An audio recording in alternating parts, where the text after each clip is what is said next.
Hello. Sorry for being a little bit late. I was setting up some things. But hello, I hope everyone's doing well. I can be reading a bunch of cute Halloween stories. I'm not super into spooky things, so that's why I'm gonna read cute stories only. And I do have background music.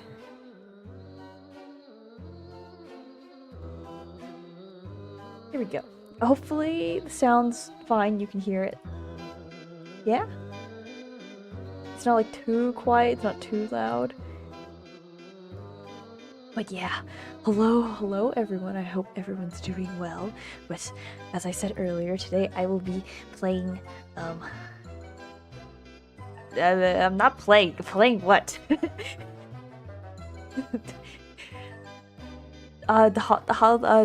Happy Halloween! I'm quite tired today, I'm not gonna lie.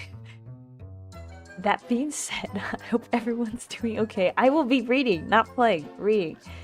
I also did not make the posts on my social medias. Oops. That is fine. I think I spent too much time setting everything up. I forgot to put this, but it's hold on. Give me like a second. But in the meantime, I hope everyone's doing well. I had blueberries today, also known as blueberries today. They're quite tasty. They're not in season. So they were kind of a little bit tart, a little bit sour. Yes. Okay. This is definitely not at all scuffed. This is definitely not at all scuffed. This is fine. But are you excited for the cute stories? So I will mention before, but I would like to thank the book publishers, Storyberries, for giving me permission to read this. They do have a website, and they also have actual readings with professional voice actors and actresses that are better than me, but I'm just doing it for fun. There we go. Okay, that. But I'm just doing it for fun, and I hope you enjoy. Let me do this one quick thing. I'm not at all ready. Good evening, hello! Wait, what is happening? Okay, that's fine. Happy Halloween! Yes, happy Halloween!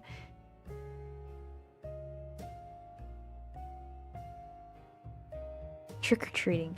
I haven't trick-or-treated in forever, but part of me really wants to.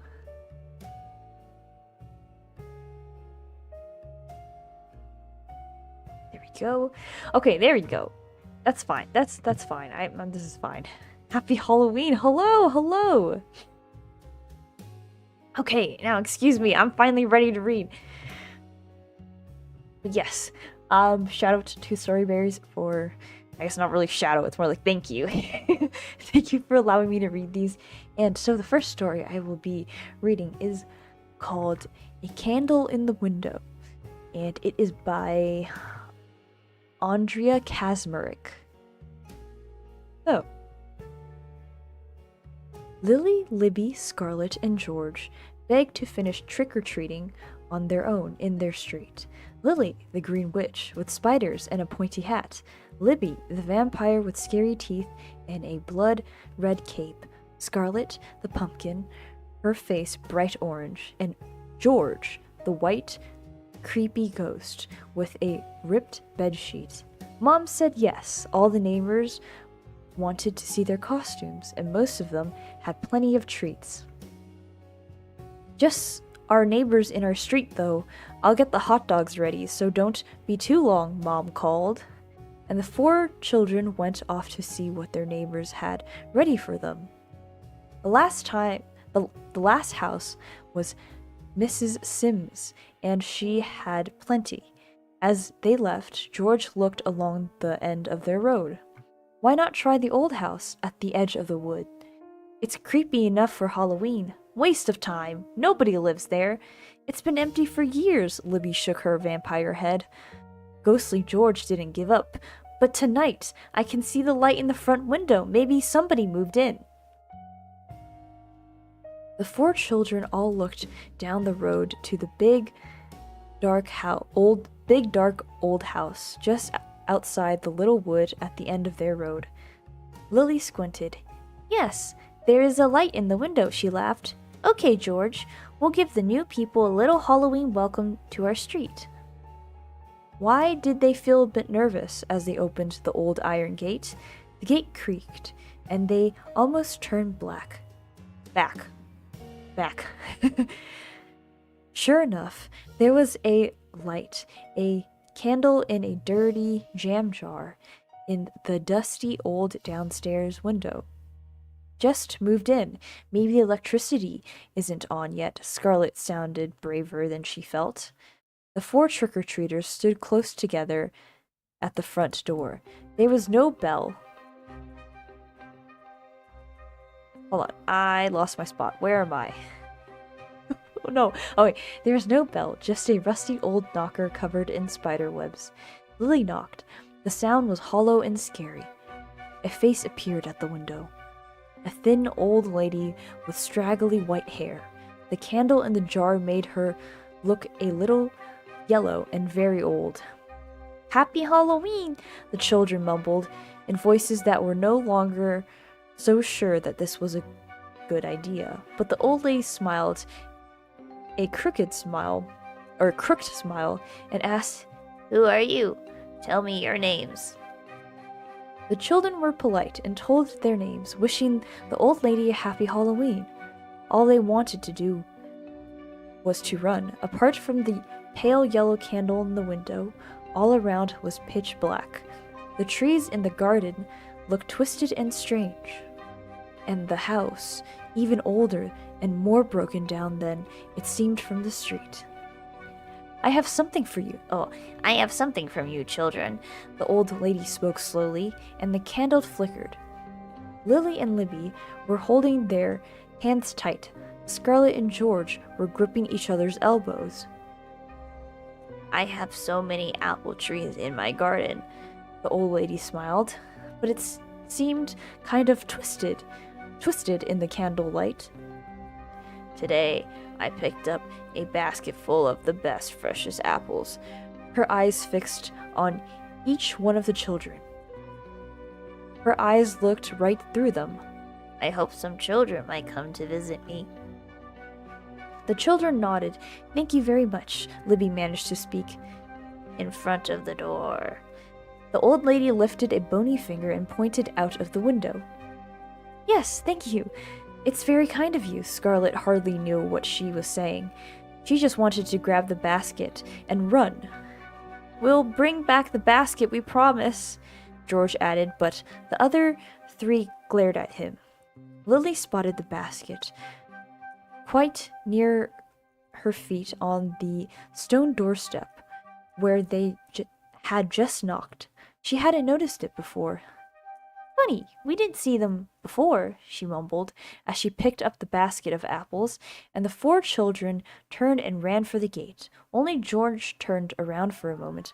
The house was dark again. The candle had gone out. Back home, Lily quickly dumped the basket of apples on the kitchen table. Then the children went to the counter for the delicious-smelling hot dogs. I hope you got plenty of treats, Mom smiled. Loads, Scarlet grinned. And the old lady in the big house at the end of the road gave us a basket of apples, George told her. But nobody lives in that house. It's been empty for years. Mom shook her head. Uh-oh. And they went out onto the patio to toast the marshmallows on a small fire and share out their candy. The next morning, Mom called the children for breakfast. What on earth were you thinking, leaving that basket of apples on the table? Why? Lily looked hard at the basket.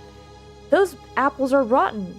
Mom pointed at the basket, full of worms, and they look pretty rotten. The basket crumbles as soon as you touch it.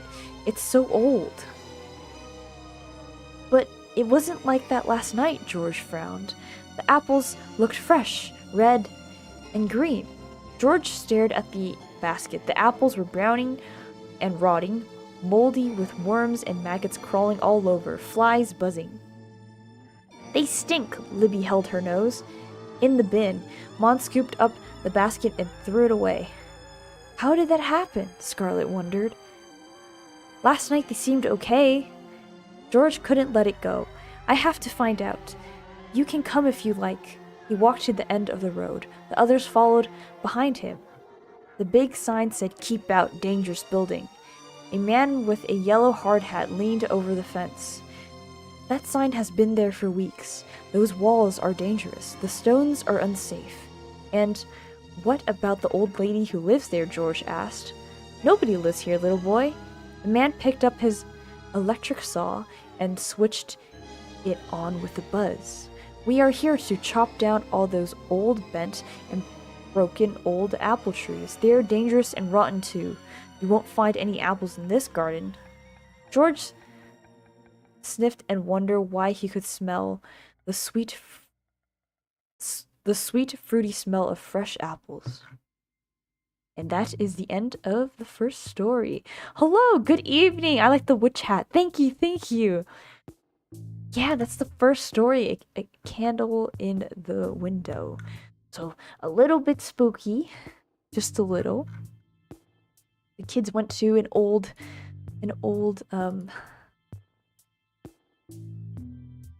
gosh, my brain is really shutting down. An old house, and there was an old lady there. The next one is a poem, and let me put it down.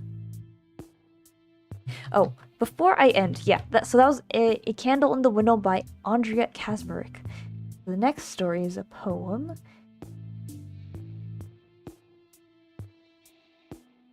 Called The Witch's Brew by Stacy Irick.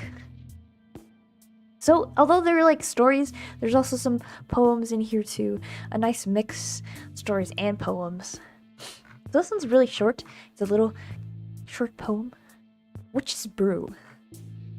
Walking in the darkened gloom, I work by the light of a blood-red moon, mixing a potion delicious with fright, its green liquid gleaming in wolf's moonlight, sorry. I can't read. Thick with goo, my cauldron bubbles. My wand casts a spell. In size, it doubles. Add a pinch of spiders, frog toe, eye of newt. Now dog's tongue, bat wool, and dragon's fruit. The children sleep soundly, till a howling they hear. Then, up from above, 6 small eyes appear. Hee, I cackle. Add a slip of you. 3 heads shall deliciously add to my brew. Alright, who's volunteering? I'm a witch today. I need 3 heads. But yeah, that was it. That was a really, really short poem. Sorry if I sound a little like stuffed up. I think I'm getting sick, unfortunately. But it's honestly about time. I haven't gotten sick in a while. But yeah. Also, if you notice, to any like new people here, if you notice that I can't read too well, you are absolutely correct. It is because I can't read too well. I've struggled with reading since forever, and I have been told by multiple teachers that I am probably dyslexic, so there's that. So if I mix up like words that sort of sound like each other or look like each other, yeah, that's why. So that was a poem, The Witch's Brew by Stacy Irick. And the next, I think this is a story. Yes, oh, it is a story, okay. Is, change that quickly. Oh, it's a little shifted. Is the three Halloween cats. I love cats. Actually, I have a witch cat hat. So I currently now have If you pretend that my 2 ears are in the witch's hat, I currently have 6 ears.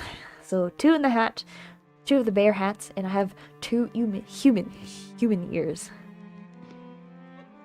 But nevertheless, the next story is The 3 Halloween Cats by Andrea Kazmarek.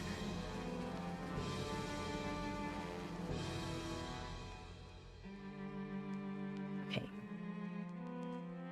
The children were all dressed and ready for trick and treating. It was getting dark, and they stood under a streetlight. Lay was a ghostly ghost in a floaty, ripped white sheet. Tim was an orange pumpkin, a bright orange face, and with a big orange pumpkin hat. Emmy was a scary witch with straggly green hair and a crooked... Wait, did I read this? No.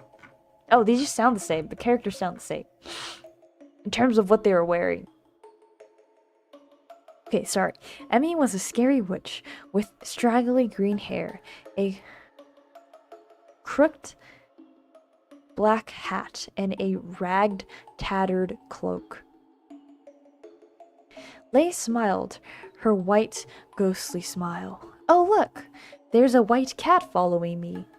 The children turned to look. Sure enough, there was a straggly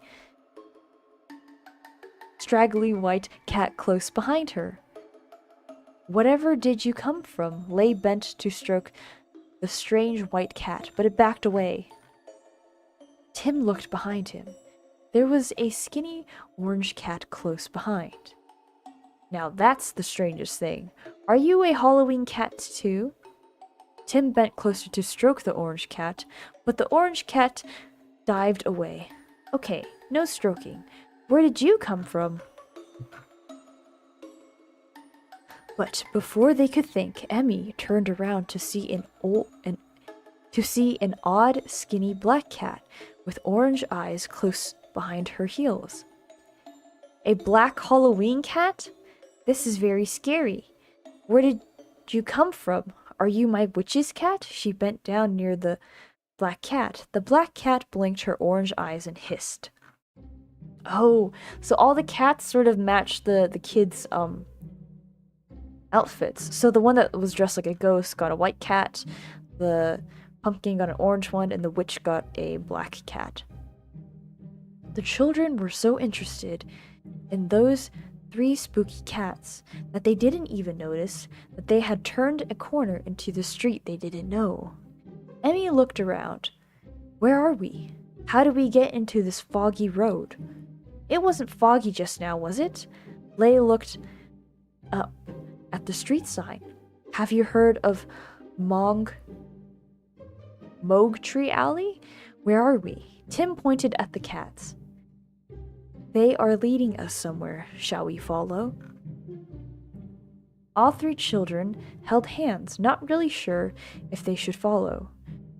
Where are they taking us? They followed as the strange cats led them to a crumbling old house. It looked to be almost falling down. Thick high weeds grew everywhere, almost choking it. Where are we? What kind of creepy, old, tumbled-down house is this? Tim held onto the girl's hands even tighter. It seems like the place those cats want us to go to. There's a light. Emmy turned to the others.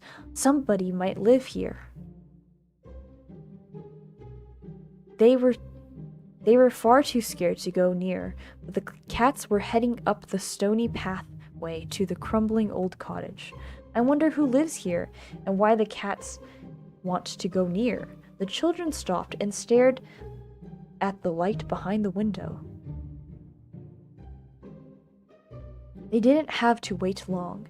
The door opened, and an old woman with thin, long white hair stood in the half shadow of the open door. Ah, you found them, my naughty cats. Oh, the old woman. Oops. Ah, you found them, my naughty cats. The old woman's voice was croaked. croaky, and she pulled her black tattered shawl around her shoulders. I must say thank you, please. Come in. She lifted a thin, bony finger and beckoned them to come inside. Those cats had already gone in and seemed to want the children to follow. No, no, no. Thank you, Emmy stuttered. The others were just staring open mouth at the old woman. Glad we found the cats for you. We really have to get back home. It's late. The old woman smiled a crooked smile. Pity. Maybe next time. Emmy pulled at the others. They seemed to be stuck to the ground, just staring at the cats waiting in the doorway. We have to go. Emmy pulled at the others and dragged them down the path away from that creepy cottage. Just run. Emmy pulled the others. In a few seconds, the spell seemed to have broken. Where are we? Where are those cats? Lei shook her head. I have no idea, but we have to get away now, Emmy yelled at them. They ran, and they ran. They had no idea where. Just keep running, Tim seemed to have woken up now. It seemed ages, but at last they saw the lamppost where the cats had first appeared. Don't stop yet, Emmy yelled. Get past that lamppost. I think that's what we have to do. After the lamppost, they were in a street that they knew, not so very far from home. They carried on. Home was the only place to go. Finished trick and treat already? Emmy's mother opened the door. Finished the Halloween forever? The children stumbled up the stairs to Emmy's room. They looked out of the window. Sure enough, there were those three scraggly cats sitting on the fence. Did they follow us? Lei pulled off her ghostly sheet. Are they going to follow us forever? Tim pulled off his pumpkin clothes and wiped his face clean with a tissue. Emmy did the same with her witch's clothes. I'm finished with Halloween and witches and creepy cats. They all sat on the floor under the window, not even daring to look out again. What was the name of that spooky street? He started searching his phone. Mog Tree Alley, wasn't it? They waited while he searched and searched. It doesn't exist. No such street. I knew it, Emmy sighed. Are those cats still there? I'm not looking. Lei curled up, holding her knees tight. Some Halloween sleepover, Emmy sighed. No treats and being stalked by creepy cats. It was hard to sleep, as there was a bright, pale moon. They lay listening to the cats yowling outside. Will they ever stop? Lei pulled a blanket over her head. At breakfast the next morning, the three friends were late and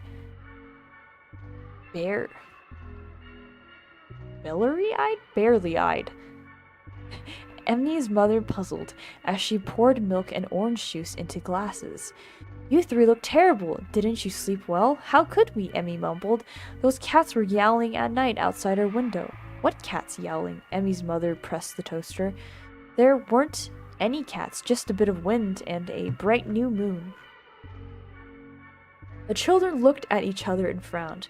Lei picked up a glass of white milk. Tim picked up a glass of orange juice, and Emmy's toast popped up, burnt as black as a witch's hat. And that's it. That's the end. Spooky. I guess this author likes, sort of things that are actually never truly there. You're just seeing things. I do like how it's color-coded, in the sense that all the cats were color-coded with their costume. And then at the end, it was also kind of color-coded with the food of like orange and the burnt toast. So the next... Oh, that was The Three Halloween Cats by Andrea Kazmarek. So... We have a few more to go, and then if I finish reading like earlier than I expected, I can just have a little just chatting session. So the next one is a scary, creepy Halloween story by Jade Maître. Maître. It's like French last name, and I can't speak French, unfortunately. But I'm gonna take a sip of water, a little bit of water break first. But have you been liking the slightly spooky, but not too spooky, but also kind of cute, but like not too spooky stories?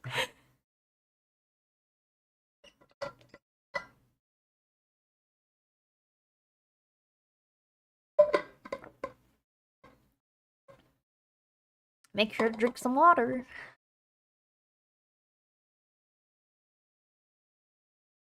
I like how the mouth moves when every time I drink water, like the sounds of the water bottle.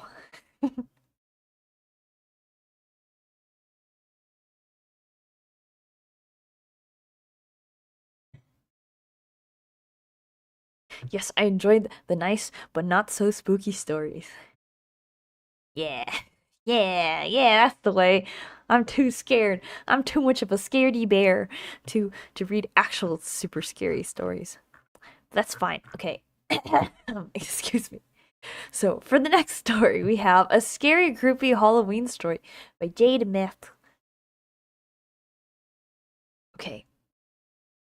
The night sets early, that bitter evening in October, and the owls stick their heads from their twisted perches and blink. Blink so unnervingly that you always have the sensation of being watched. Oh, yes, it is a bitter night in October indeed. The trees have half lost their leaves, and appear as wretched as children who have tried to cut their hair all by themselves and become half bald in the process. Great clumps of wet leaves, browning in puddles, make your feet slip underfoot.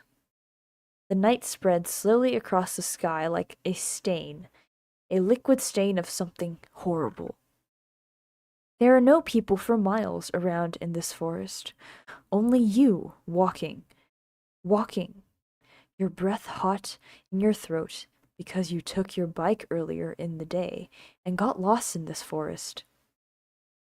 Now you walk on this grim path, looking for a way out. The air is like a chill breath on your neck. The rose hips drip in branches, and the spiked chestnuts brush your face as you push through the trees and try to find the road. Your bike?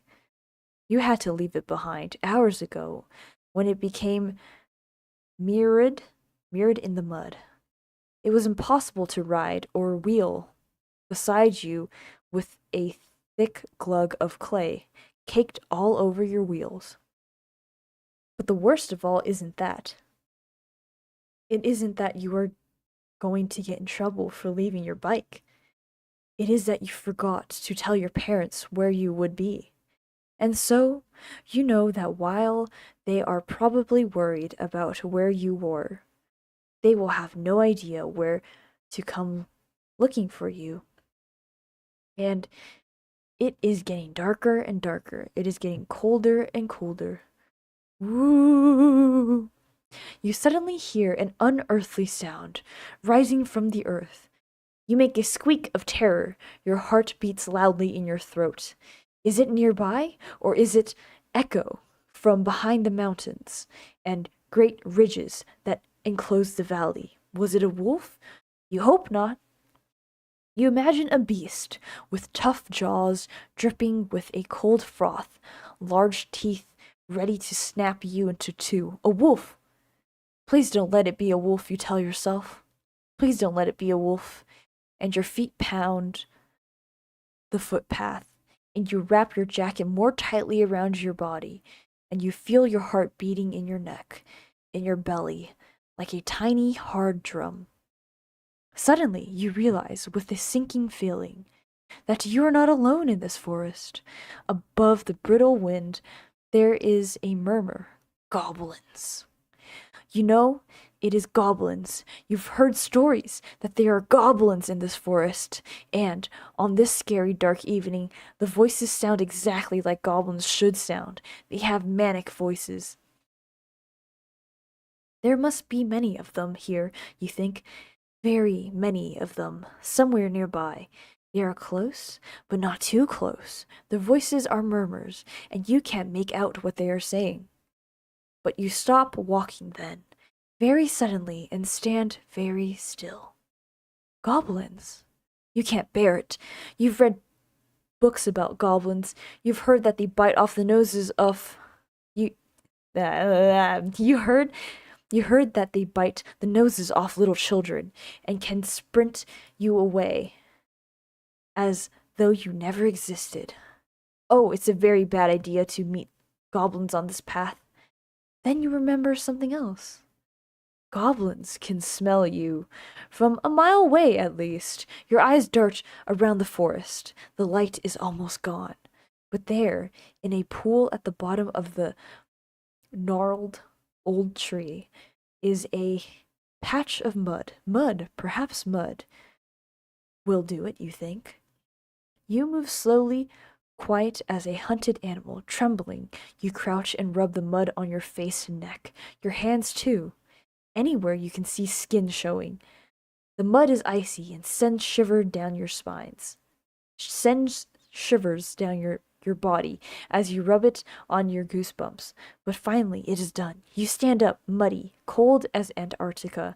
The voices murmur, then suddenly rise more loudly than ever. You jump, too late to run. You don't even know where to run to. You dart behind a tree. You hide behind that tree. You lean against the chill bark and wait to see the dread goblins. Here they are now. They emerge onto the forest path. You cannot see them properly for the mud in your eyes. You are far too frightened to move even a fraction to wipe the mud away. You crouch low and hope they won't see you. Hope with every breath in your body that they don't smell you. Here, says one of them. Put your things down here. The rest of them stop, right in front of the tree where you are. You remember goblins and their keen senses. Their sense of smell matched just as easily by their sense of vision. You cower behind the tree, with just one eye peeping out. You try to breathe quietly, but your heart is so loud, you think anyone could hear it, even in outer space. You can't make anything out of exception. You can't make anything out except for the shape of them in the darkness. They are faintly orange, with the small lamps they carry, and have large round heads. In fact, they seem to be all head, and very little body at all. You think there must be some legs and a tummy carrying them along, but in the darkness, with the mud in your eyes,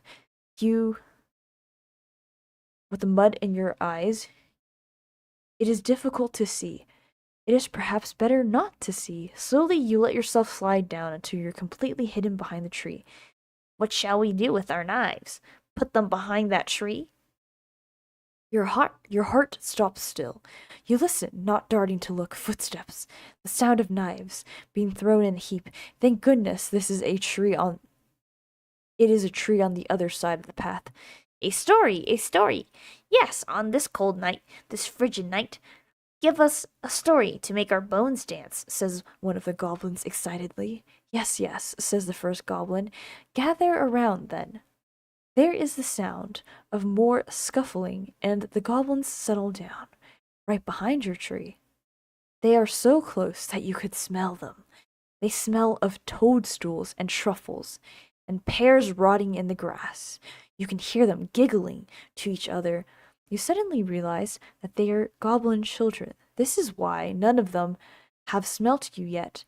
They are far too excited to pay attention. Has anyone a flame? Asked the first goblin. He sounds older than the rest. He must be their teacher or uncle. Yes, uncle, says the goblins. Right, Light it then, says the uncle, and don't let it go out. I am going to tell you a story of something more terrible than anything you've ever imagined. You think you are strong? You think you can fight as good as the best of them? You are wrong, my children, wrong. This is a cautionary tale for you about the wicked that lives in the world. Oh, I'm scared already. I don't want to listen. Let me hide behind this tree. Your tree. No. You shout. Or you want, no, you want to shout. And then the uncle says, no, Piper, stay here. This is a scary tale, but you ought to know it. This is a story about something that really happens every October to thousands and thousands of little ones like you. You'll be scared, but it's for your own good. I want to tell you about humans. Humans! Squeak another of the goblins, and they all chant, ooh, I love stories about humans, humans, humans, humans, until the uncle says, quiet. Do you want me to tell the story or don't you? The children goblins settle down for their story. You feel sick to your bones. A scary story about humans. If they find you after a story like this, they will surely attack you. You lay quiet listening. Well then, says the uncle, humans are the most ferocious creatures you will ever see walk on this earth. They are made of fat and muscle and hair. A most disgusting combination. Their heads are studded with two slimy eyeballs that move in every direction. Their mouths, when they open, are red and cavernous, and inside there is a grotesque, glistening tongue and many sharp teeth. Oh, say the goblin children. They are so horrified that they don't know what to say. The uncle continues. On the ends of their fingers are fingernails sharp like little knives that they file down with metal. If they didn't do this, their fingernails would grow so long and curl that they would resemble monstrous horns. But the worst thing about them is their appetites. Disgusting creatures. They move through forests like this one, eating everything in their path. No plant or animal is safe. Yes, humans are everywhere, in the forest and out of it. Listen carefully, for there could be one nearby now. Oh no, does the uncle know you're there? You don't dare to breathe. The children are quiet listening. In the great silence of the now inky dark forest, the uncle's voice rises among the trees. Children, on the 31st of October each year, we reach the zenith of human horrors. Every year on this night, do you know what those dreaded humans do? They take a head. It comes to be anyone's head out there, a head just like yours. They cradle it in cruel fingers. They caress it coldly. Then twist it quickly. They separate the head from the body.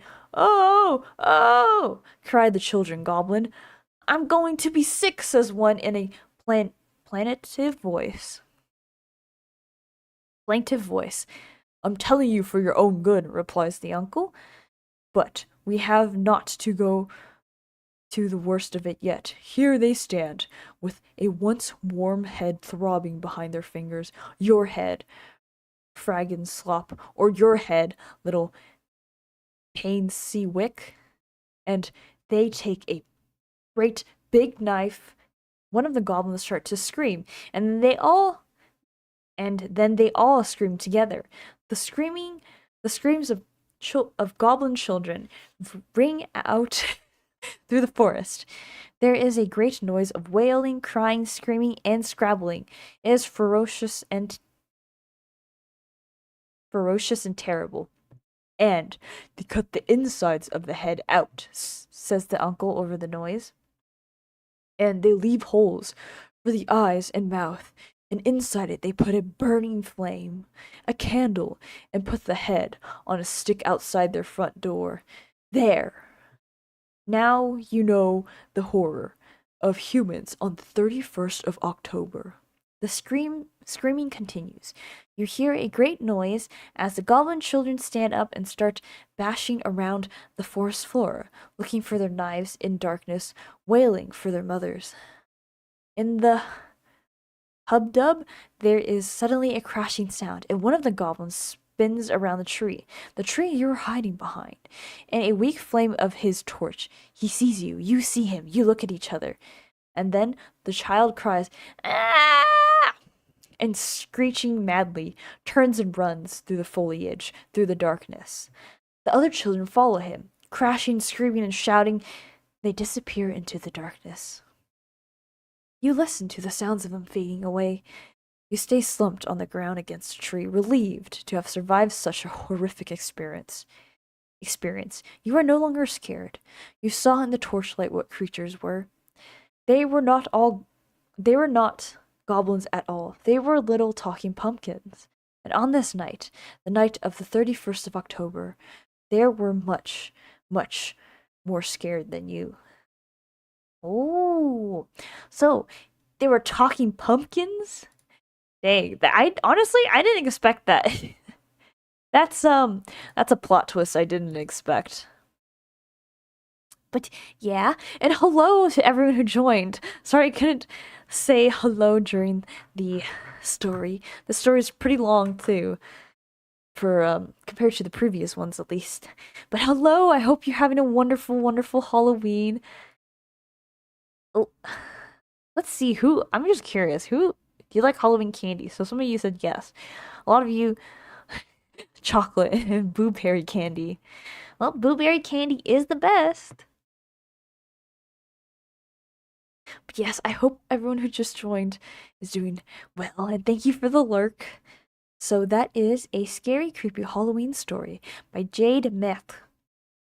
The next one, I think, is this one's actually like a cute story. Yeah. Cute story. It's called The Friendly Ghost. So I'm assuming it's a cute story. So let me switch the credits.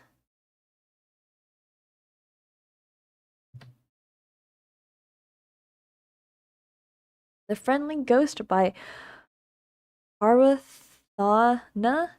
Gururaj. Or Parthana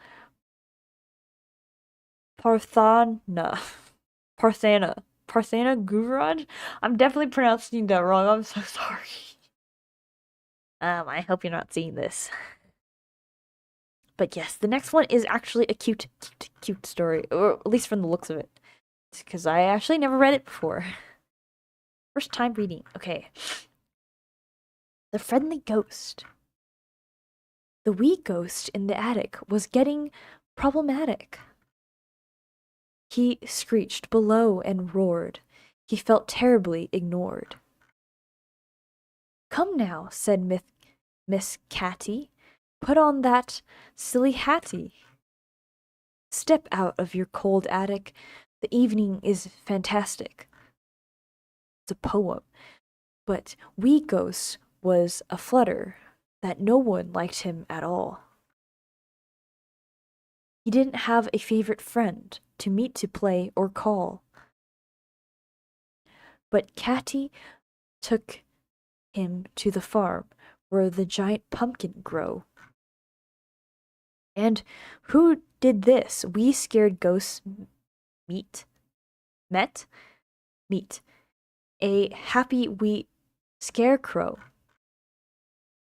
Then, at the farm's big bonfire, they met a giggly vampire who gave them jokes and laughter. Could they be friends forever after? And now, in cartwheels on her broom, up and down, a witch went zoom. This little witch was very funny. She gave them pickles with some honey. That sounds like a disgusting combination. Can I really be their friend? They mightn't like me in the end. Wee Ghost had his little doubts. He ran up breathlessly.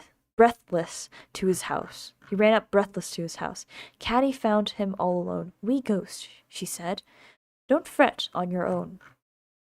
We vampire witch and we scarecrow loved your hattie and your bow. They want you to stay and talk with them, trick or treat, or take a walk with them. So be happy with them, smile and play, chat and dance, and laugh away." Wee Ghost knew he'd been dramatic. He glided out of his lonely attic. Trick or treat went Wee Ghost Boo. They had a ball, as all friends do.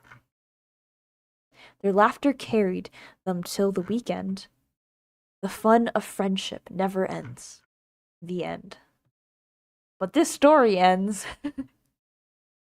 The real candy that we earn was the friends made along the way. Yeah, that was the. I guess it was a poem. I thought it was a story. Well, it is a story. But I didn't realize it was going to be a poem, too. So that is The Friendly Ghost by Prathi.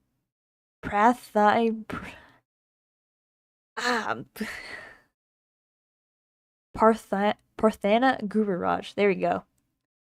Yeah. The next one is a longer story. I think this is an adaptation of a bigger story. Yeah, it is called The Pumpkin Giant by Mary Wilkins Freeman. So that's why I was thinking, oh, this might be an adaptation or a short section of one of her books. So this one might be a little spooky. Like actually spooky. Sort of. Well, sort of spooky, but not too spooky.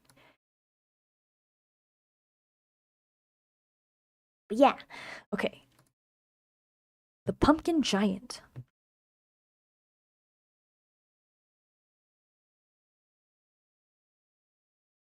Okay. A very long time ago, before our grandmother's time, or our great grandmother's, or our great grandmother's, with a very long string of guests prefixed, there were no pumpkins. People had never eaten a pumpkin pie, or even stewed pumpkin, and that was the time when the giant pumpkin flourished. There have been a great many giants who have flourished since the world began, and although a select few of them have been good giants, the majority of them have been so bad that their crimes, even more than their size, have gone to make them notorious. But the pumpkin giant was an uncommonly bad one, and his general appearance and his behavior were such as to make one shudder at an extent that you would hardly believe possible. The convulsive shivering caused by the mere mention of his name, and in some cases where people were unusually sensitive, by the mere thought of him even more resembled the blue ague than anything else. Indeed, it was known by the name of the giant snakes. The giant pumpkin was very tall. He probably would have overtopped most of the giants you've ever heard of. I don't suppose the giant who lived in the beanstalk, whom Jack visited, was anything compared to him, nor that it would have been a possible thing for the giant pumpkin that he received an invitation to spend an afternoon with the beanstalk giant to accept on account of his inability to enter the beanstalk giant's door, no matter how much he stooped. The giant pumpkin had a very large yellow head, which was also smooth and shiny. He had a smooth head, smooth brain, big skull, and smooth brain. His eyes were big and round, and glowed like coals of fire, and you would almost have thought that his head was lit inside with candles. Indeed, there was a rumor to that effect amongst the common people, but that was all nonsense, of course. No one of the more enlightened class credit it for an instant. His mouth, which stretched half around his head, was furnished with rows of pointed teeth, and he was never known to hold it in any other way than wide open. The pumpkin giant lived in a castle. As a matter of course, it is not fashionable for a giant to live in any other kind of dwelling. Why? Nothing will be more tame and uninteresting than a giant in a two-story white house with green blinds and a picket fence, or even a brown stone front, if he could get into either of them, which he could not. The giant's castle was situated on a mountain, as it ought to have been, and there was the unusual courtyard before it, and the customary moat, which was full of bones. All I got to say about these bones, they were not mutton bones. A great many details of the story must be left to the imagination of the reader. They are too harrowing to relate. A much tender regard for the feelings of the audience will be shown in this than in most giant stories. We will even go so far as to state in advance that the story has a good end, thereby enabling readers to pursue it comfortably without unpleasant suspense. The giant pumpkin was a founder of little boys and girls than anything else in the world, and particularly of fat little children. The fear and horror of this giant extended over the whole country.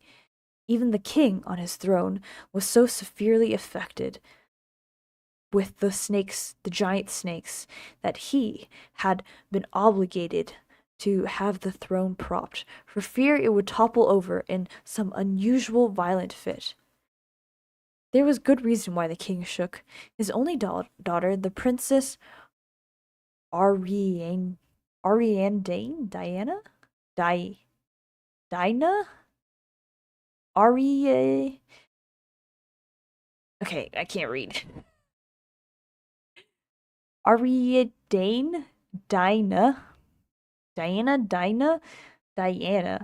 was probably the fattest princess in the whole world at that date. What is this description? So fat that she had never walked a step in a dozen years of her life, and totally unable to progress over the earth by any method except rolling. And what a really beautiful sight it was too, to see the princess in her cloth of gold rolling suit, faced with green velvet and edged with ermine, with her glittering crown on her head, trundling along the adventures of the royal gardens, which have been furnished with strips of rich carpeting for her expressive accommodation. But gratifying as it would have been to the king, her sire, under other circumstances, to have such a unusual, interesting daughter, now it only served to fill his heart with the greatest anxiety on her account. The princess was never allowed to leave the palace without a bodyguard of 50 knights, a very flower of the king's troops, with laces in rest. But in spite of this precaution, the king shook.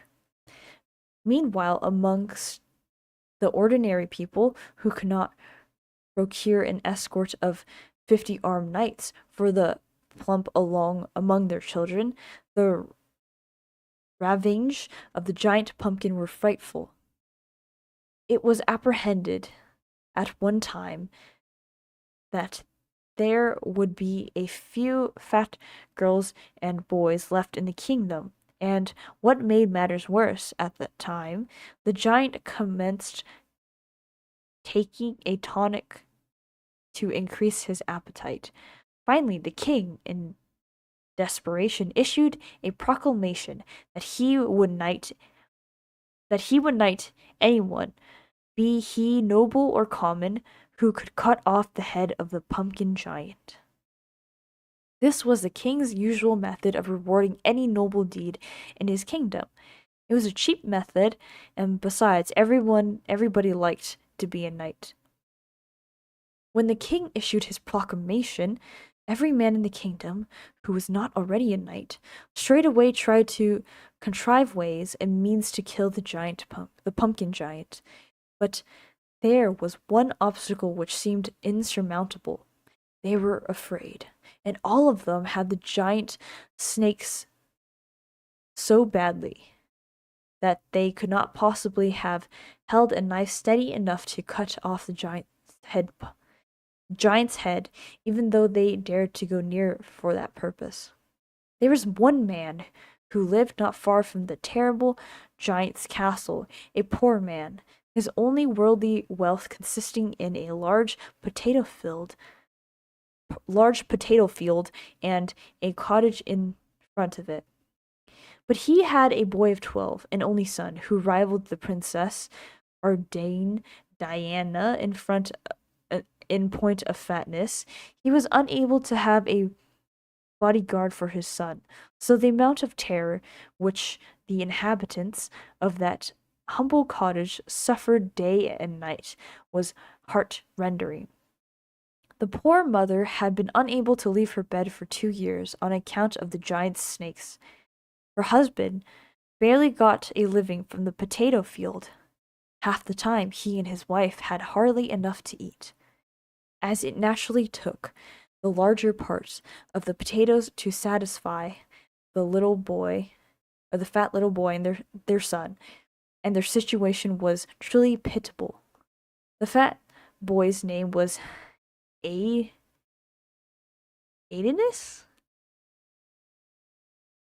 Okay. And his father's name was Patroclus, and his mother's Daphne.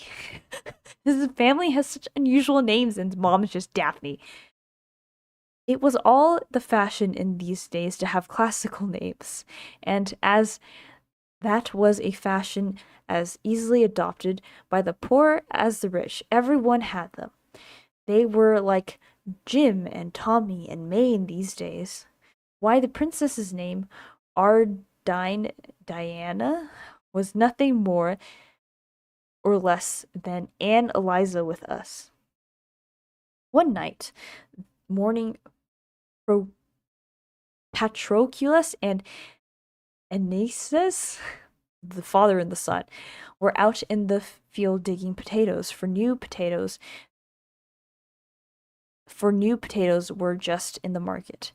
The early rose potato had not been discovered in those days, but there was another potato, perhaps equally good, which attained to a similar degree of celebrity.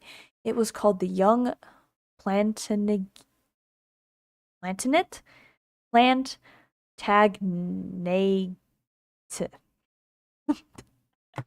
I can't read. Oh boy. Okay. I lost my spot. Where am I? Hold on. Excuse me. Sorry, I'm sorry.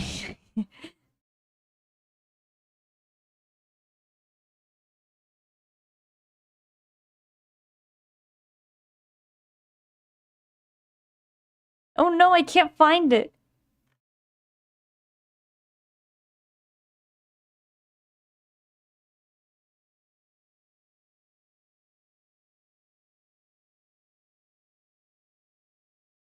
No, not there. Oh, I see. I found it. I found it. And reached a very large size indeed, much larger than the early rose does in our time. Well, Patroclus and Aeneas had just dug. Oh, I read that already. No, I didn't. Had just dug perhaps a bushel of young plantagenets potatoes. It was slow work with them, for Patroclus had the giant snake badly that morning, and of course Aeneas was not very swift. He rolled among the potato hills after the manner of the princess Ardana Diana, but he did not present as imposing as appearance as she in his homespun farmer's frock. All at once the earth trembled violently. Patroclus and Anasis looked up and saw the giant pumpkin coming with his mouth wide open. "Get behind me, O darling son," cried Patroclus. Anasis obeyed, but of course it was no use, for you could see his cheeks each side his father's waistcoat.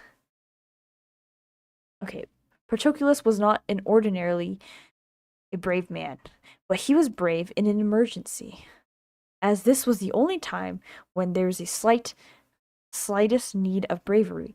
It was just as well.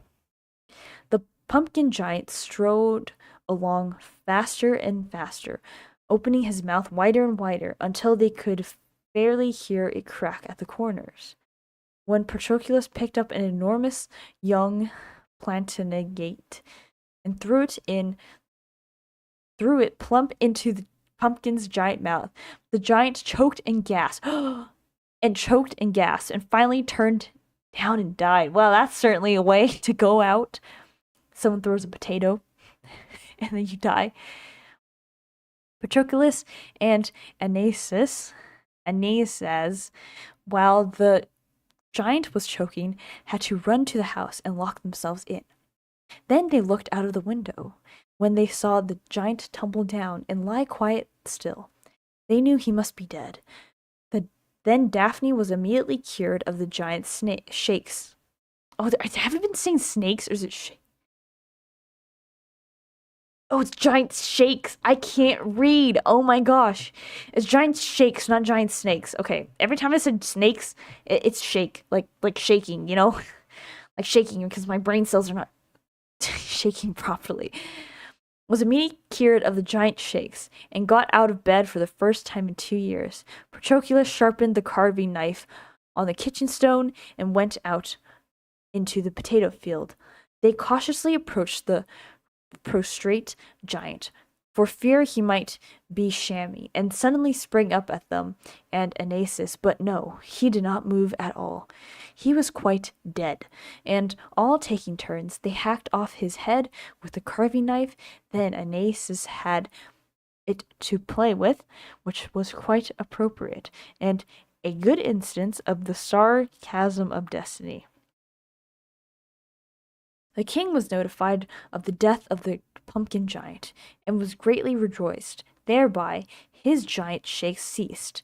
The props were removed from the throne, and the Princess Ardiane was allowed to go out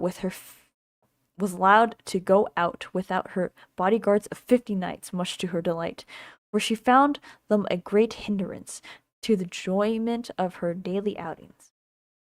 It was a great cross, not to say an embarrassment, when she was gleefully rolling in pursuit of a charming red and gold butterfly, to find herself suddenly stopped short by an armed knight with his lance in rest. But the king, though his gratitude for the noble deed knew no bounds, omitted to give the promised reward, and knight to Patroclus. I hardly know how it happened. I think that it was intentional. Patroclus felt rather hurt about it, and Daphne would have liked to be leading, but Anasis did not care in the least. He had the giant's head to play with, and that was reward enough for him. So the king lied. He lied. He had giant's head to play with, and that was enough reward for him.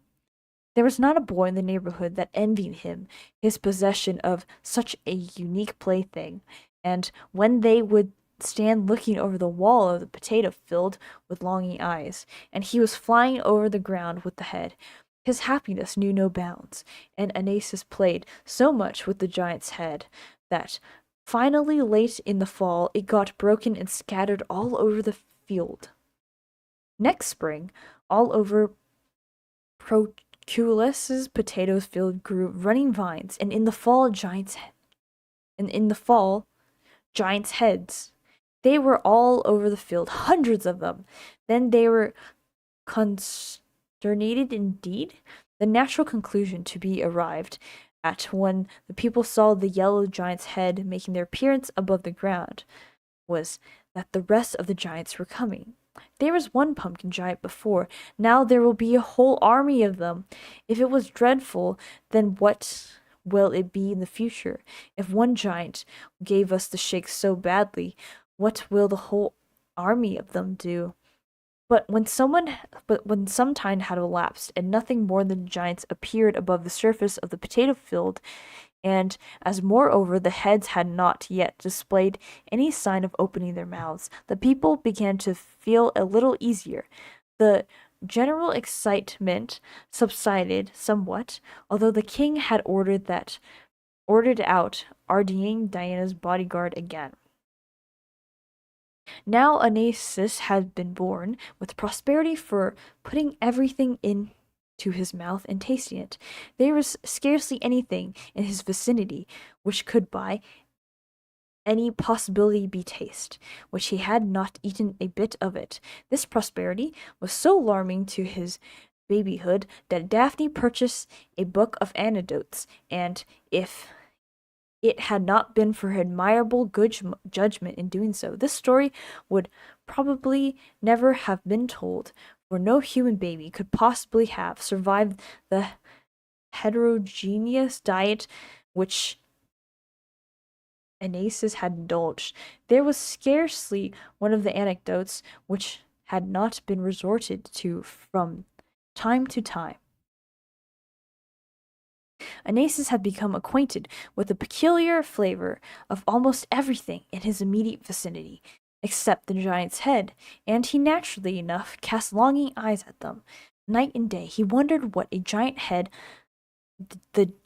head tastes like, till finally one day when Patroclus was away he stole out into the potato field, cut a bit of one of the giant's head, and ate it. He was almost afraid to, but he reflected that his mother could give him an anecdote. So he ventured. It tasted very sweet and nice. He liked it so much that he cut off another piece and ate that, then another and another, until he eaten 2/3 of the giant's head. Then he thought about time for him to go in and tell his mother and take an anecdote, though he did not feel ill at all. "Mother," he said, rolling into the cottage, "I have eaten 2/3 of a giant's head, and I guess you had better give me an anecdote." "Oh, my precious son," cried Daphne, "how could you?" She looked in her book of anecdotes, but could not find one anecdote for the giant's head. "Oh, Adonis, my dear son, my dear son," groaned Daphne, "there's no antidote for the giant's head. What should we do?" Then she sat down and wept. And Adonis, I feel like I keep changing their names. I just keep forgetting. I'm sorry. This is the toughest story so far. Wept as loudly as he possibly could. He apparently had excellent reason to, for it didn't seem that the boy could eat 2/3 of a giant's head and survive without an antidote. Patroclus came home, and they told him, and he sat down and lamented with them. All day they sat weeping and watching Anaeus, expecting every moment to see him die. But he did not die. On the contrary, he had never felt so well in his life. Finally, at sunset, Anaeus looked up and laughed. "I'm not going to die," said he. "I never felt so well. You had better stop crying, and I'm going out to get more of that giant pumpkin's head. I'm hungry." Don't! His father and mother. But he went, for he generally took his own way, very like most only sons. He came with the whole giant's head in his arms. "See, father and mother," he cried, "we'll all have some of this. It's evidently not poisonous, and it's good, a great deal better than potatoes." Patroclus and Daphne hesitated, but they were hungry too. Since the crop of the giant's head had sprung up in their field instead of potatoes, they have been hungry most of the time, so they tasted. It's good, said Daphne, but I think it would have been better cooked, so she some put some in a kettle of water over the fire, let it boil away. Then she dished it up and they ate it. It was delicious. It tasted more like stewed pumpkin than anything else. In fact, this was stewed pumpkin. Daphne was innovative and something of a genius. The next day she concocted another dish with the giant's head. She boiled them and sifted them and mixed them with eggs and sugar, milk and spice, and then she lined some plates with puff paste, filled them with the mixture, and set them in the oven to bake. The result was unparalleled. Nothing half so exquisite had ever been tasted. They were all ecstasies, anises in particular. Anis's in particular.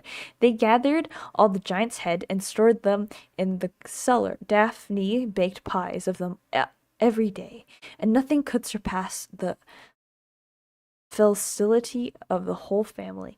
One morning the king had been hunting and happened to ride past the cottage of Patroclus with a train of his knights. Daphne was baking pies as usual. The kitchen door and window were both open, for the room was so warm.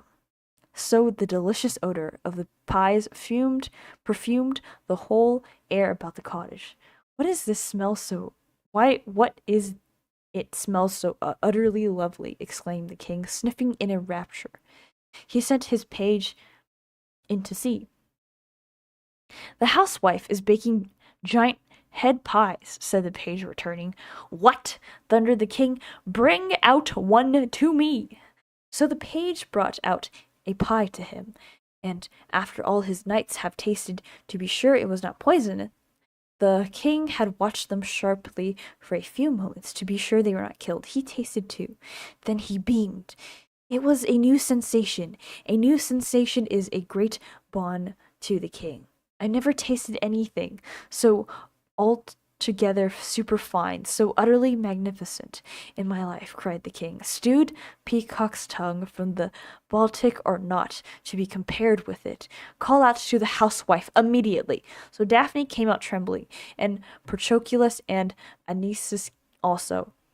What a charming lad! Exclaimed the king, as his glance fell upon Anisus. Now tell me about these wonderful pies. I will reward you as becomes a monarch. Then Patroclus fell on his knees and related the whole history of the pumpkin's head, the giant head's pies from the beginning. The king actually blushed. And I forgot to knight you, oh noble and brave man, to make a lady of your admirable wife. Then the king leaned gracefully down from his saddle and struck Patroclus and his jeweled sword and knighted him on the spot. The whole family went at the royal palace. The roses in the royal gardens were uprooted, and the giant's head, or pumpkins, as they came to be called, were sown in their stead. All the royal parks were turned into pumpkin fields. Patroclus was in constant attendance on the king, and used to stand all day in his antechamber. Daphne had a position of great responsibility, for she superintended the baking of the pumpkin pies, and Anisus finally married the Princess Ardenane Diana. They were wedded in great state by 50 archbishops, and all the newspapers united in stating that they were the most charming and well-matched young couple that ever been united in the kingdom. The stone entrance of the pumpkin's giant castle was securely fastened, and upon its engraved an inscription composed by the first poet in the kingdom, for which the king made him a laureate and gave him the liberal pension of 50 pumpkin pies per year. Yeah, and that's the end. I guess this was there used to be giant pumpkins, or a giant pumpkin, and then they threw a potato in his mouth and then he died, and then his head cracked open, so he started spreading his like seeds and pollen and whatever. and then there's a bunch of pumpkins, and then that was certainly a long story. And sorry about the pronunciation of some of the names. I can't read. But I think the next few are gonna be a lot shorter, I hope. Quite frankly, I hope they are, but a bit shorter. But yeah. And we only have 1, 2, 3, 4 more left. 4 more left. So that was The Giant Pumpkin by Mary Wilkins Freeman.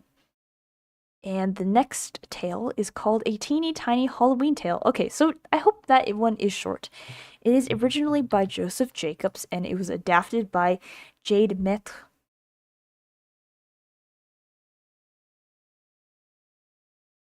But yeah, I guess in summary of all of that, there used to be giant pumpkin, a family killed the pumpkin, then it sort of distributed a bunch of stuff, and now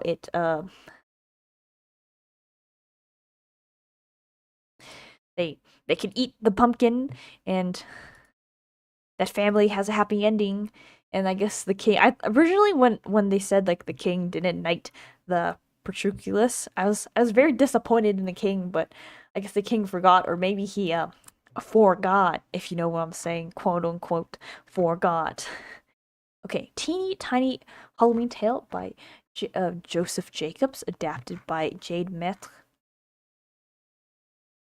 Once upon a time, there was a teeny tiny ghost who lived in a teeny tiny house in a teeny tiny tree trunk.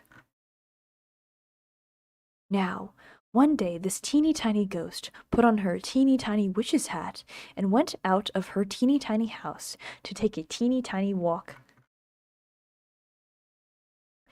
And when this teeny tiny ghost had gone a teeny tiny way, she came to a teeny tiny gate. So the teeny tiny ghost opened the teeny tiny gate and went into a teeny tiny churchyard.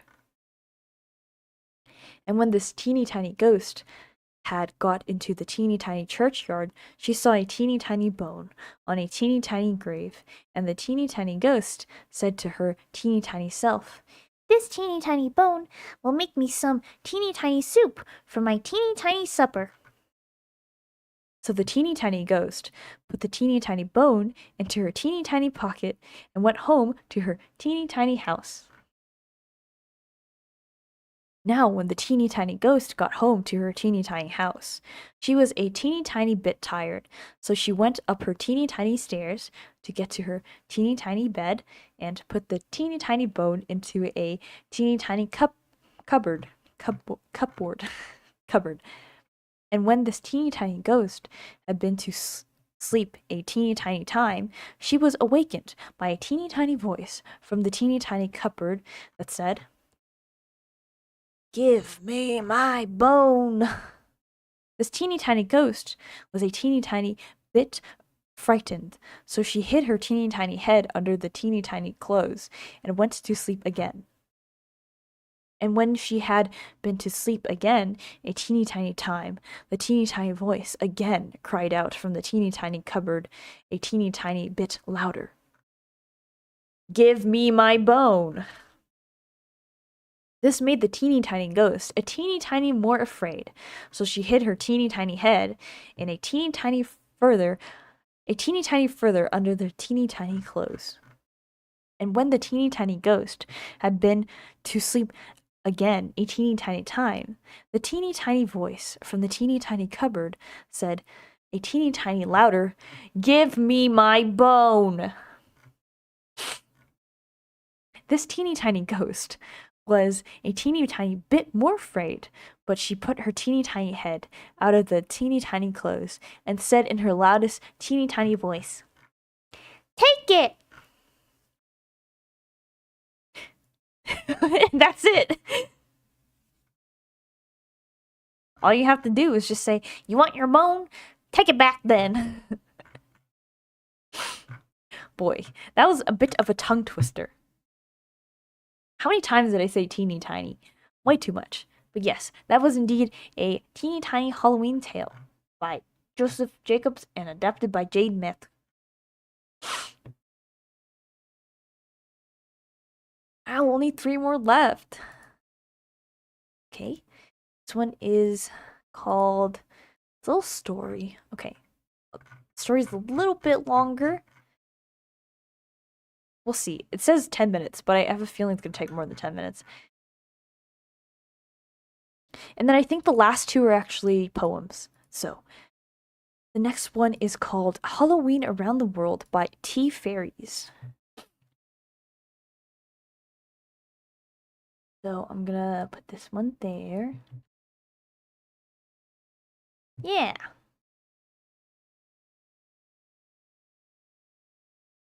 Halloween Around the World by Tea Fairies. In the enchanted forest, a gingerbread man and a blue fox had just finished a game of checkers. This was the first time they had played, as the blue fox was new to the enchanted forest, or so the gingerbread man thought. As usual, he won. Nobody beats the gingerbread man in checkers. The fox stood up, and the gingerbread man became. Huh? Is this the correct story? I guess so.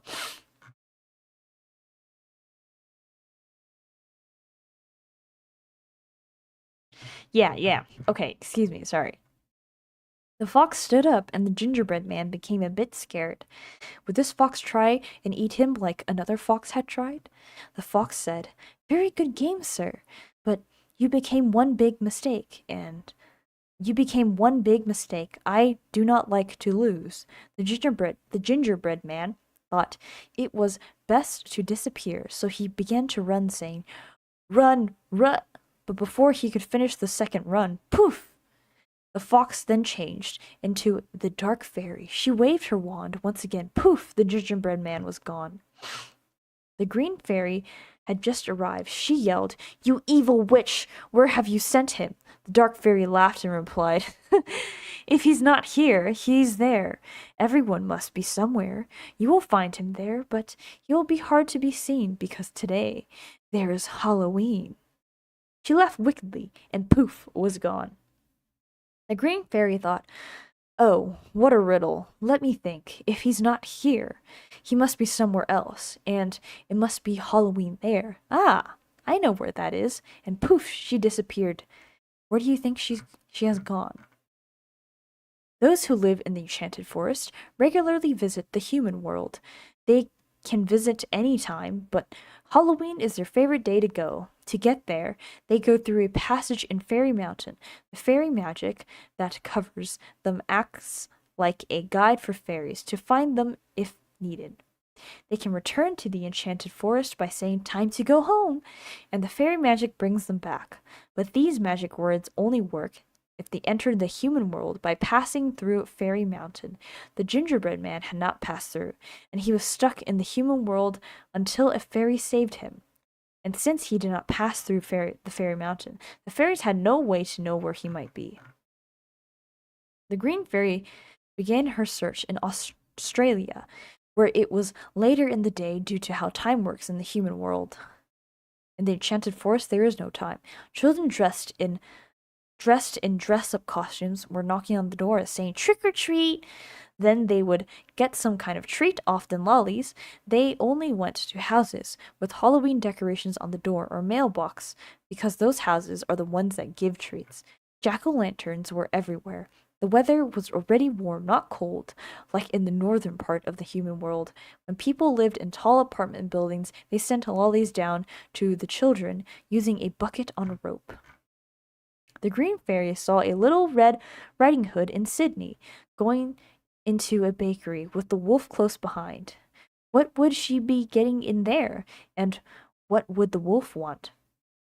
When she came out, the green fairy asked, "What did you get, dear?" "Oh, I bought 2 ghost cupcakes, a toffee apple, and a chocolate apple.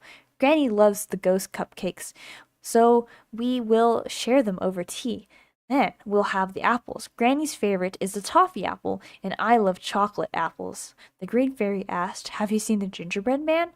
The girl answered, "There are some gingerbread pumpkins and ghosts in the bakery, but I didn't see the gingerbread man. Is he there?" The green fairy said, "Yes, and he is lost. I am looking for him." Red Riding Hood said, "Oh, I hope he is okay. Red foxes in Australia love gingerbread and run very fast. I hope you find him soon." He may not be faster than those foxes." The green fairy replied, thank you, dear," and poof, she disappeared. She had to find the gingerbread man, so she ran off to another place. Where do you think she has gone? Red Riding Hood, meanwhile, was ready to return to the enchanted forest. She said, "Time to go home," and poof, she was back in the enchanted forest at Granny's door. And the wolf, who had been standing off to the side of sight, thought, ghost cupcakes, my favorite, and I love chocolate apples. But he forgotten the magic words. He said, "Go to Granny's," and nothing happened. Time to go? Nothing happened. Home, he said. Still nothing. He was stuck. Do you think he will remember? The Green Fairy went to South Korea and found Goldilocks there. No one was trick-or-treating, and there were no jack-o'-lanterns. There was not there's not the custom in South Korea, but adults were dressed up in very elaborate costumes for the parades. Children often went to the parades with their parents, but rarely had a costume. Shops and cafes were serving monster cupcakes and ghost donuts. The smell of G duck, Jim duck, or ghost stew, and gong galpang, skeleton bread, filled the air. Goldilocks was in a cafe in Seoul. The Green Fairy said, "Hello, dear. Are you enjoying the fine food?" Goldilocks replied, "The Jim duck is too hot and the rice is too cold, but the gongalpang is just right." "Have you seen the gingerbread man?" asked the Green Fairy. Goldilocks answered, "No." "Has he run away again?" The Green Fairy said, "He started to, but the Dark Fairy sent him to the human world before he could get away." "I hope you find him," said the young girl, and she tried the jim duck again to see if it had cooled enough to eat. Next, the Green Fairy popped over to Ireland. Halloween began in Ireland nearly 2,000 years ago and was called Samhain. Samhain? Children were trick-or-treating, and jack-o'-lanterns were everywhere. Some families were playing Snap Apple. An apple on a string was tied to a tree, and the girl was trying to bite the hanging apple as it swung. Trick-or-treaters were all around, but some were playing a game called Knock a Dolly. They would knock on someone's door, but run away before the door opened. Do you think that this trick is very nice? Knock a Dolly. We call it Ding Dong Dash. So in Ireland, it's called Knock a Dolly. The Green Fairy found the 3 bears. There are bears in this story. I love bears. Are they Boo Bears? Okay. Found the 3 bears in a coffee shop on a Grafton Street in Bewley, eating the Bruley?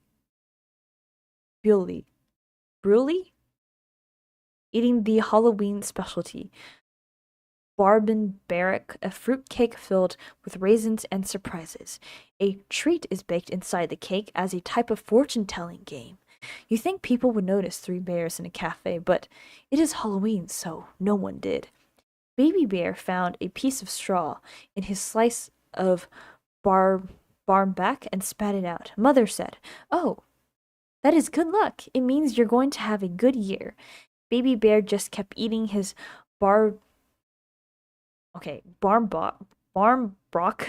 and hoped there was no more lucky surprises.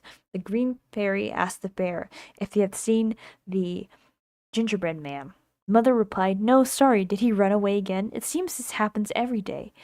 The bears went back to their barmbrock, and the Green Fairy was off to another place. Next stop was Scotland. She saw children cutting scary faces into hollowed out turnips, rutabagas, and potatoes, and placing candles inside. Other kids were playing Dukin for apples at a Halloween party. They were trying to grab apples that were floating in a tub of water using their mouth or a fork outside. Children were trick-or-treating, or guising, as it is called in Scotland. Can you guess where the word guises comes from? Guises comes from the word disguise, because kids are dressed up in disguise as they go door to door. No one from the enchanted forest was in Scotland, so poof, the green fairy flew off again, this time England, not too far away. In England, the green fairy went to London. That is where the king and queen live. Children were trick-or-treating. There were gingerbread skeleton cookies in the bakery. Gingerbread men originated in England in the 16th century when Queen Elizabeth I gave them to her guests at a party. Cinderella was just outside a cafe with a cup of tea and a soul cake, which is a small biscuit, a little like shortbread. Oh, I realized my background music stopped. Like, it stopped for a while, didn't it? What the heck? I'm sorry. That means I've been reading with no background music for a while.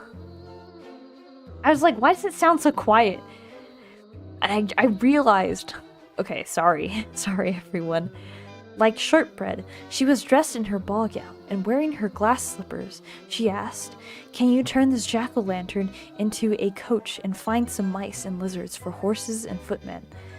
There's a ball at the palace tonight, and I must go. I hear the prince is so handsome." The green fairy replied, "No, dear, only your fairy godmother can do that. Fairies are not to meddle in other fairies' magic. Sorry." She reminded Cinderella that she could go back to the enchanted forest any time by saying, "Time to go home," and that everyone from the enchanted forest must be back by midnight, or they'll be stuck in the human world for a year unless a fairy rescues them. She also reminded the girl not to lose her shoe. It was getting late, and the green fairy desperately needed to find the gingerbread man. She went poof off to America, found Snow White in a town in southern Texas named Laredo. It was just across the Rio Grande River from the Mexican border. Children were trick-or-treating, and jack-o'-lanterns, scarecrows, and cornstalks were everywhere. Snow White was at a Halloween carnival, children going into a haunted house where other children dressed like monsters and witches tried to scare them. Other kids in the cake walk a large circle with cakes spread around them. Each cake had a number.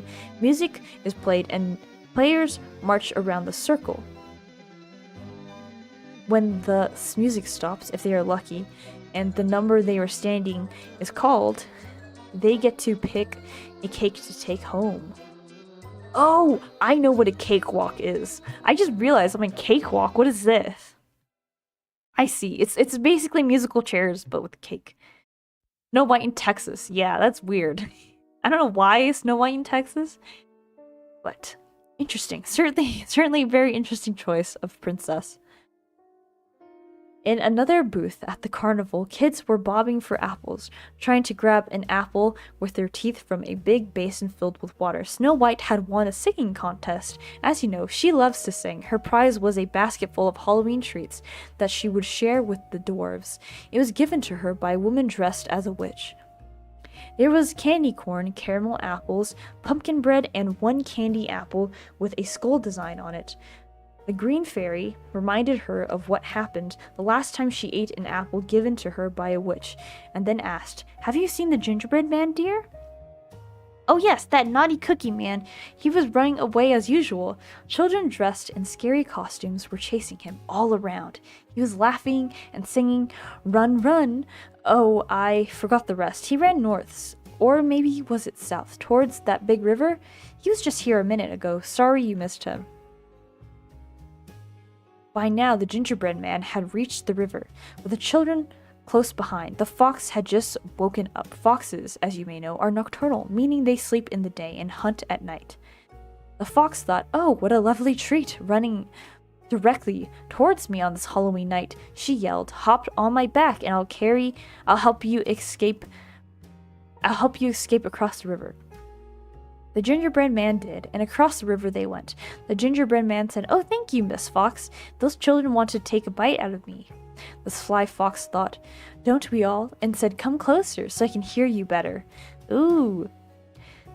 As they neared Mexico on the other side of the river, the gingerbread man remembered the last time a fox helped him cross a river. He knew what to do. When the fox was just about to wade out of the river and have a nasty treat, the gingerbread jumped off her back and began to run, laughing, singing, "Run, run!" Well, you know the rest. Some children were trick-or-treating.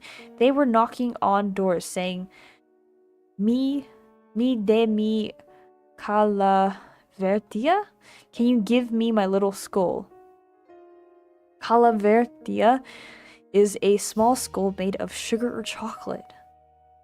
I've never seen a gingerbread man being chased by a fox, so they joined the chase. The group passed two men standing by a burrow. The first man said, "Now that's something you don't see every day, Eduardo." "What is that, Carlos?" replied Eduardo. Eduardo. I can't say words anymore. The gingerbread man being chased through the plaza by a red fox and children dressed as monsters, answered Carlos. "Oh, I don't know," said Eduardo. "It's Halloween, but it is a bit strange because gingerbread cookies and marianitos are usually pigs." Finally, the gingerbread man outran the chasers. He hid in a wooden box and slept until morning.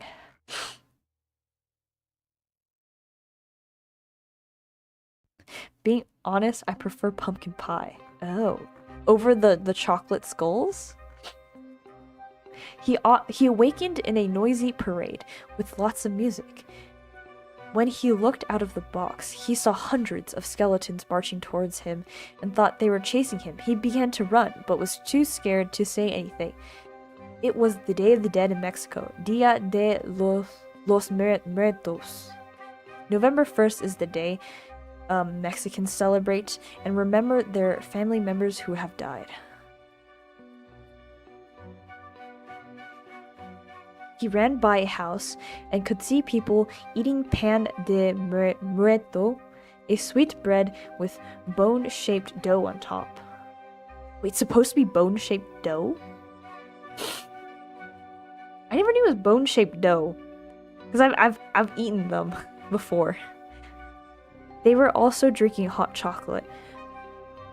Calveras, fake skulls often made of sugar and decorated with marigold flowers, were on a home altar called an ofrendas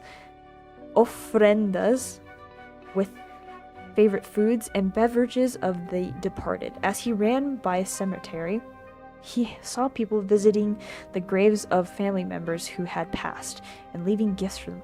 I had no idea that pan de muerto is supposed to be like bone-shaped, because I've been given that, but I didn't like make the relation. But now I see it. That's cool. I learned something new every day. The green fairy had just arrived and spotted him running ahead of the parade. She swooped down and lifted him high into the sky. As they looked south towards Guatemala, they saw huge kites floating in the sky. It was Kite Day in Guatemala, and people made and flew large, colorful kites to honor their family members who had passed away. The gingerbread man asked if they could go see the kites. The green fairy said, "No, you have had enough adventure. I'm glad you are safe. Be sure to stay away from the foxes, blue, red, any color." Well, good thing I'm not a fox. And poof, they returned to the enchanted forest. The end. Yeah, the stripes are like bones. Yeah, how did I not know? Because I knew that Dia de la... Oh my gosh. Dia de los Muertos. Like, I knew of it. And I've been given the bread. But I never, like, truly learned about it. But now I see the bone shape.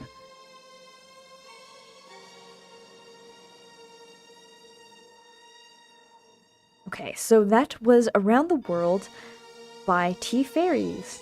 I like that story quite a bit.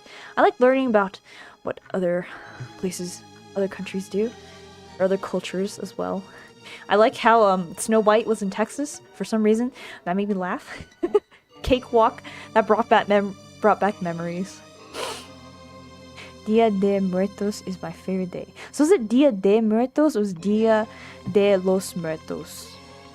Like, which is correct, or are they both correct?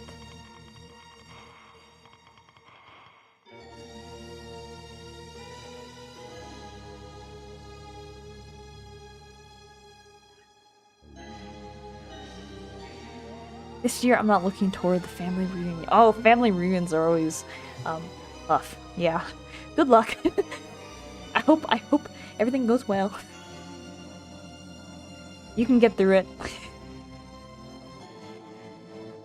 Dia de Muertos is also correct. Oh, okay, so they're both correct. Yeah, what I have left are 2 poems. And then I think after my 2 poems, I'm gonna yap a little bit. If people are willing to stay and yap with me. Yeah, I'm almost done reading the Halloween stories. And I hope it's still, well, actually it's probably not Halloween for a lot of you anymore. But I hope this was fun so far, even though it may not be the most exciting. You know, there's no, like, exciting, cool gameplay.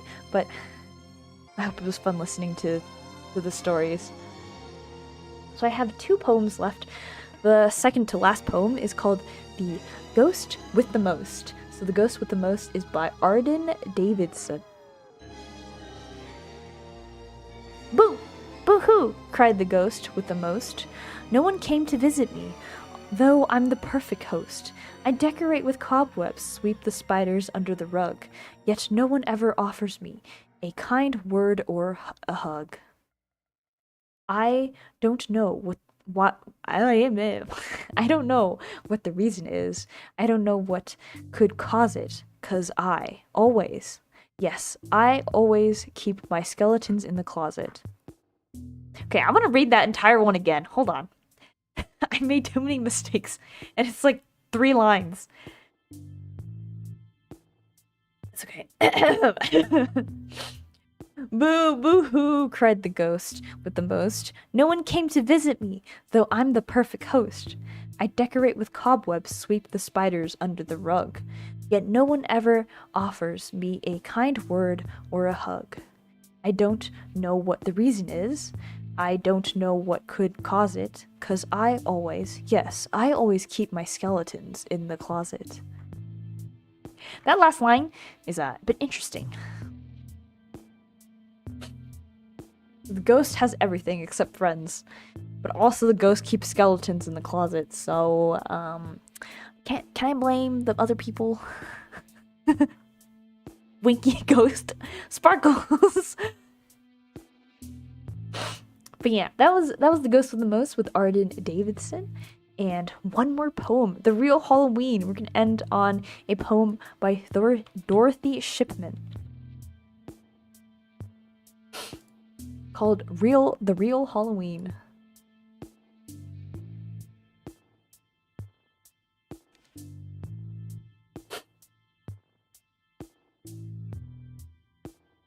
Okay.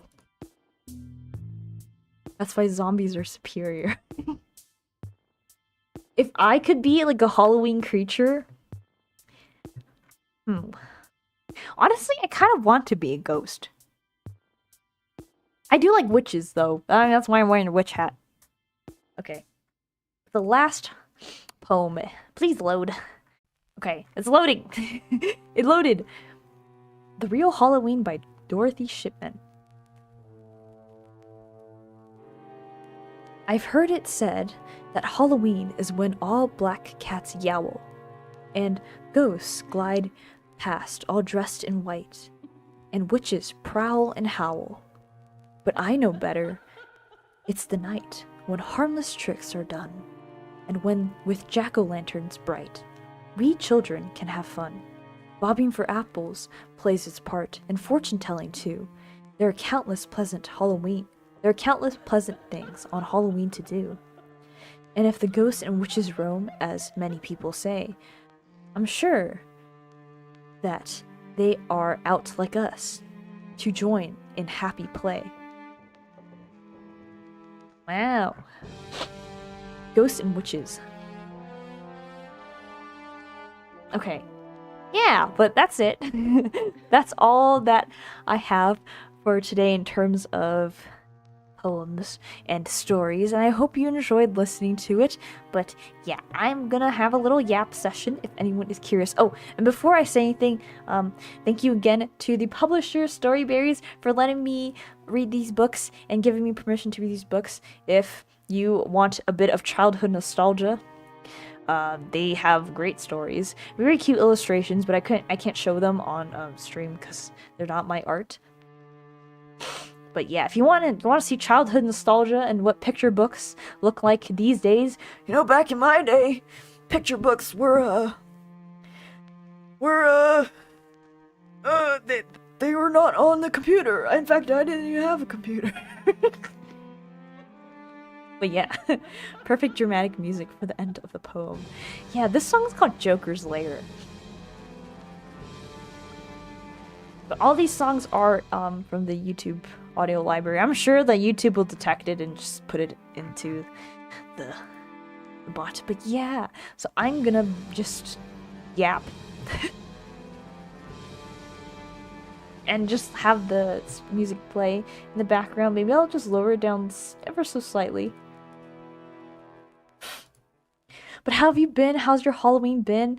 I haven't really done too much for Halloween previously, but yeah. I mean, last year I also did this, but this year I decided to read even more stories and more poems. Last year I only read a few. This time I picked a few more, and in hopes that it would actually reach a longer time as well. But I think my favorite story was Halloween Around the World. I thought that was nice. I learned about the bread looking like bones. And so tomorrow is Dia de Muertos, and then technically isn't tomorrow also, like, I don't know if anyone is... Hold on, let me search this. I don't want to misspeak. I'm gonna search this up quickly.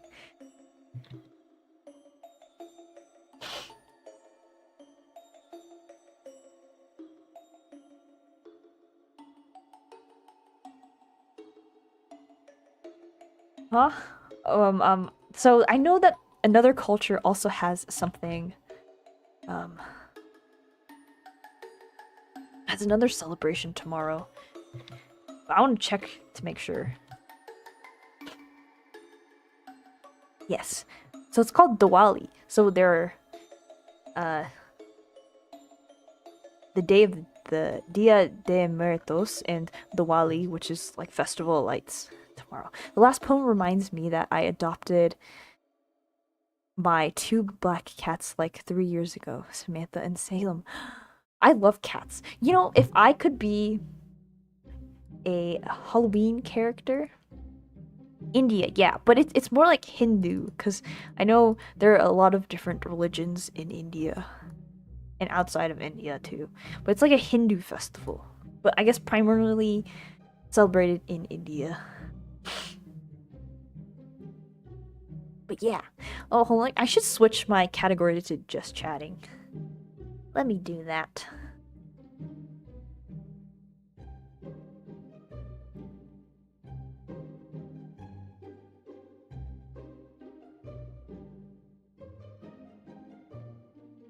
But today I went to work and school, and some people were indeed dressed up as characters. I saw some people kind of dressed up as anime characters. I don't know which anime they're from, but it was interesting. I was like, a weeb. But I used to be super weeby too. I used to be very much a weeb.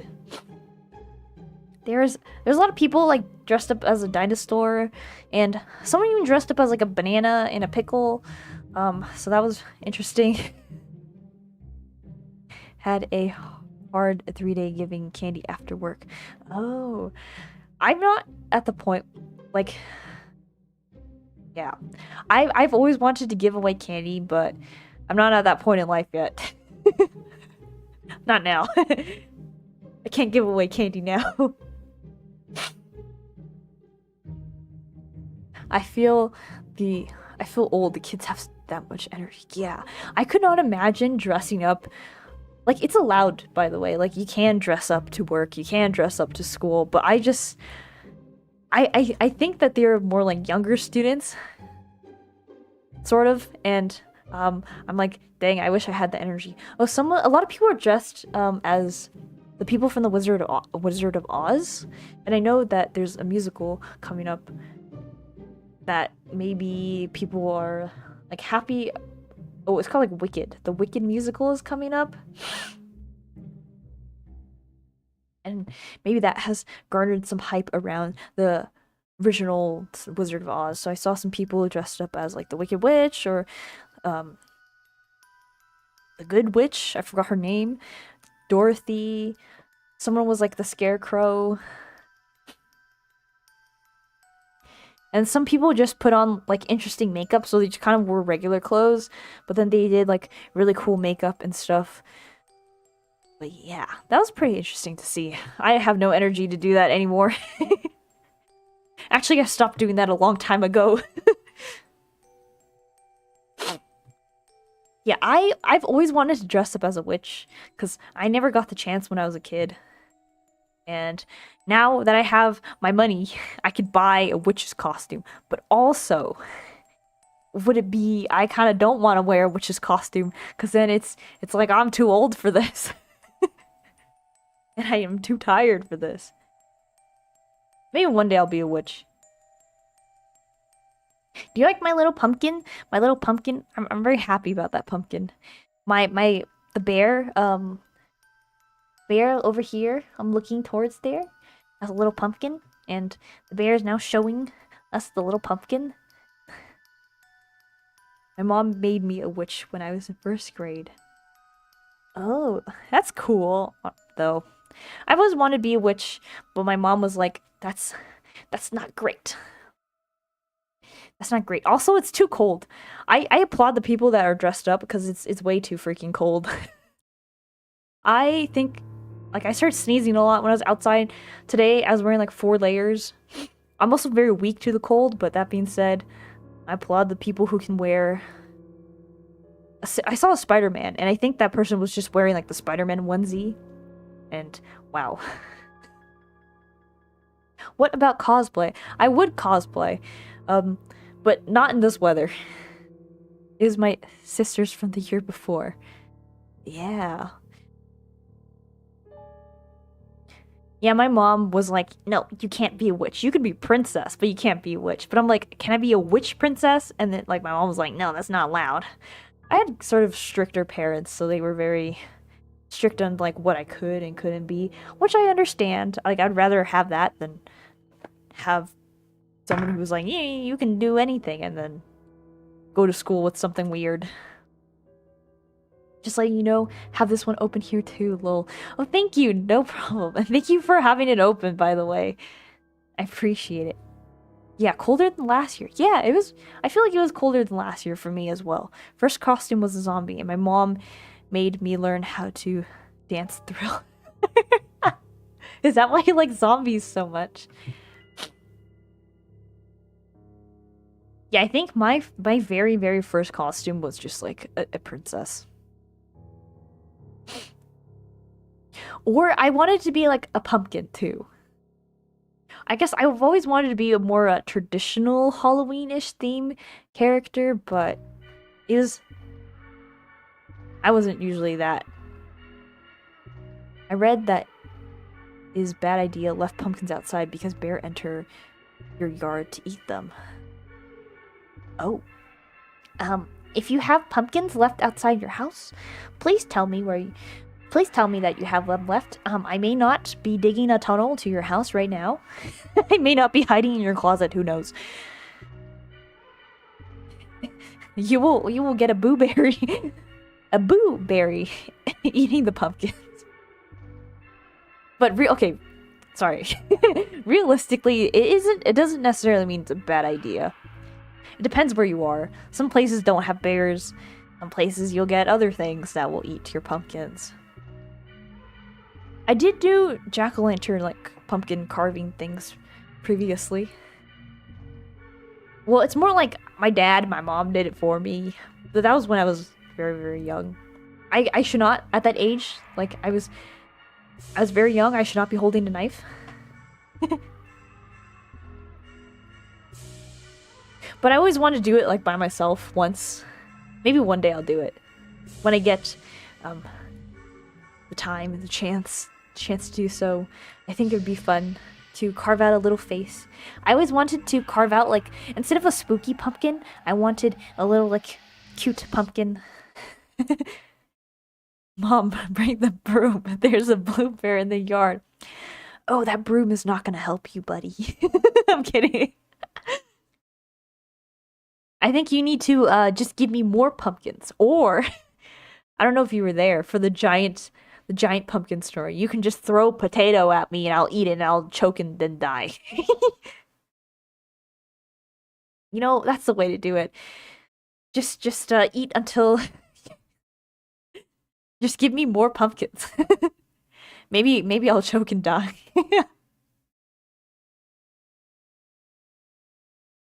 Where did my background music go?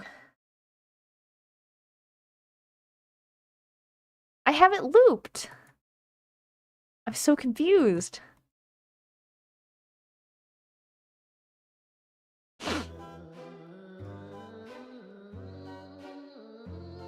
Yeah, I have my playlist looped, and I don't get why it's not going.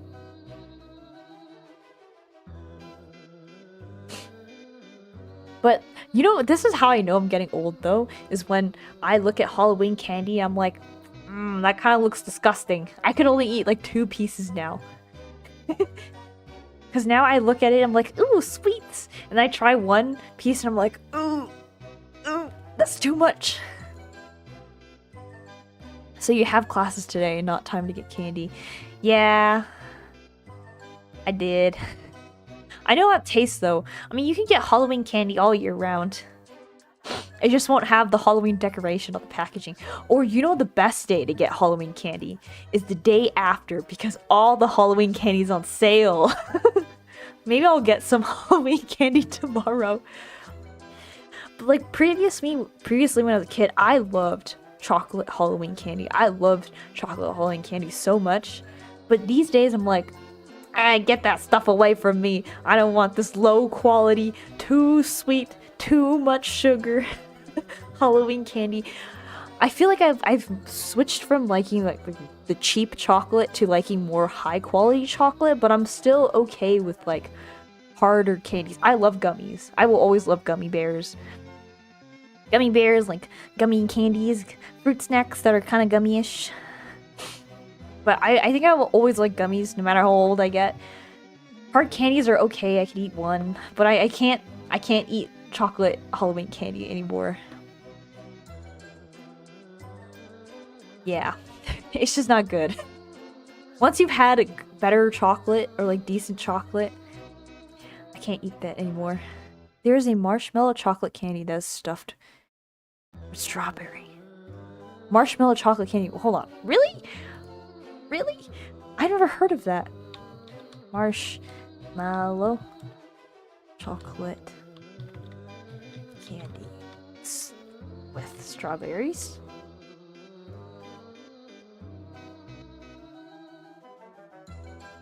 Oh, I'd never seen these.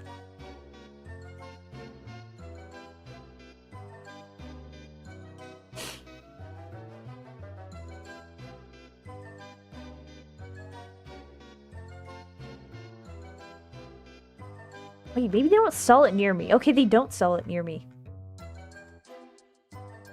Dang. This season, there is a version with dark chocolate and blueberry. Blueberry and chocolates! Okay. Blue. Blub.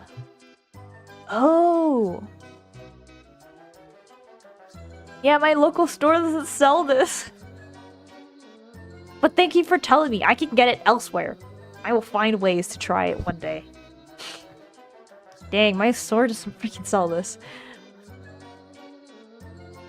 You said there's dark chocolate with blueberries. I need to find the blueberry version.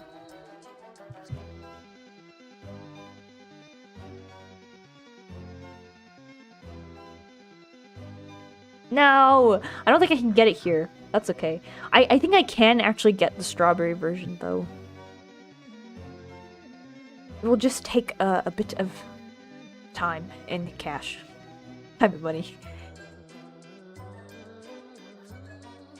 Okay, yeah, I think I can get the strawberry version. Would you recommend it? Is it, like, super sweet, or is it not as sweet? I know a lot of... How do I say this? I know a lot of, like, non-American-ish... Or maybe they might have changed it. So here's the thing. If I buy it here, I feel like they might change what you are thinking of. Because I know that Kit Kat in different countries does not taste the same as a Kit Kat here. And same thing with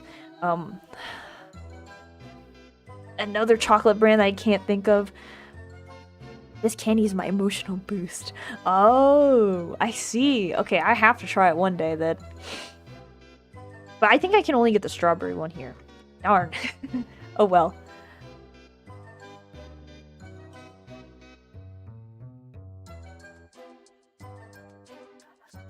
Yeah, I hope it's like the same type.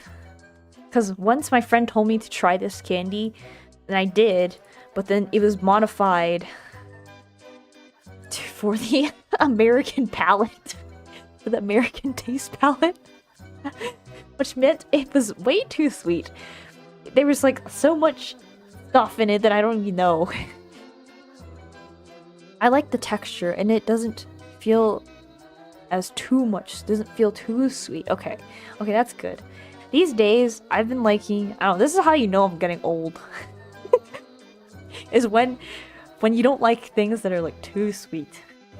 Or you look at a pile of candy, and, like, you're a kid, and you could be like, I could eat all of this in one day. And now you're an adult, it's like, oh, I can eat, like, 2, and I'm done.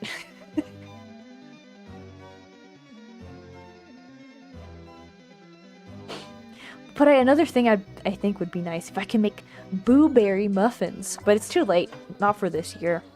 Maybe one time I'll make blueberry muffins. I'll make blueberry muffins, but does that mean it's fried? No. Well, it could be fried. There might be a place where it could be deep fried and powdered sugared on top. But when I say like stuff you just buy at the grocery store, they will often like put extra sodium or extra sugar, or they'll increase the amount of cream that they use, and cream or like some sort of like fats that are in there and stuff like that. That it's just not, it doesn't taste the same. Hello, and thank you for the follow. Bay. Oh, I reached a follower goal. Well, I have 80 followers now. Hello, welcome. I'm currently just yapping.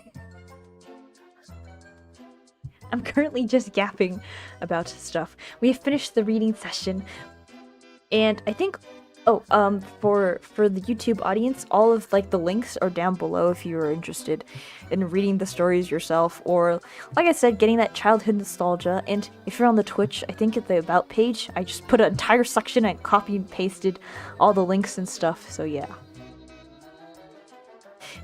Thank you for the confetti. But yeah, we're currently talking about candy, Halloween candy in particular, or just candy in general, and how sometimes candy in countries, even though they're of the same brand, can taste different. But I've one thing I do always like is blue raspberry flavored stuff.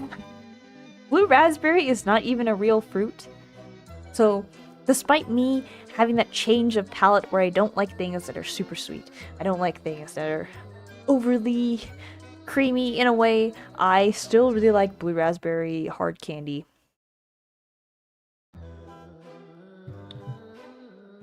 I think,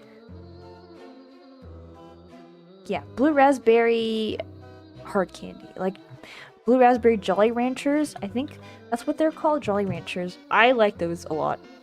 For Jolly Ranchers, I only like the Blue Raspberry ones. What do you like to do at Halloween? I usually play horror games. Normally I just stream because I have no friends. I'm kidding. But yeah, I must just stream. I must just stream and do stuff. Horror games is definitely nice, but I played 2 horror games for this spooky season, and my heart was about to explode. My heart was about to explode, and I did not like that. But I'm about to play Project Zomboid as the rest of the last year, so it felt like a normal night. Oh, Project Zomboid. I've seen Nyx play that, and with during the collab. Certainly seems like an interesting game, but I think I'd be too panicking everywhere, and it'd be too much. Maybe next Halloween I'll play some more horror. I'll probably only limit myself to like 2 horror games during next spooky month. But yeah, I am excited to continue playing Baldur's Gate. I'll probably be playing more Baldur's Gate next week. I guess the beginning of that game, if you see what happens, is sort of a horror game. It's very well, it's not a spoiler, I guess. It's at the very beginning. There's a parasite that crawls into your eyeball. And ooh, I don't like that.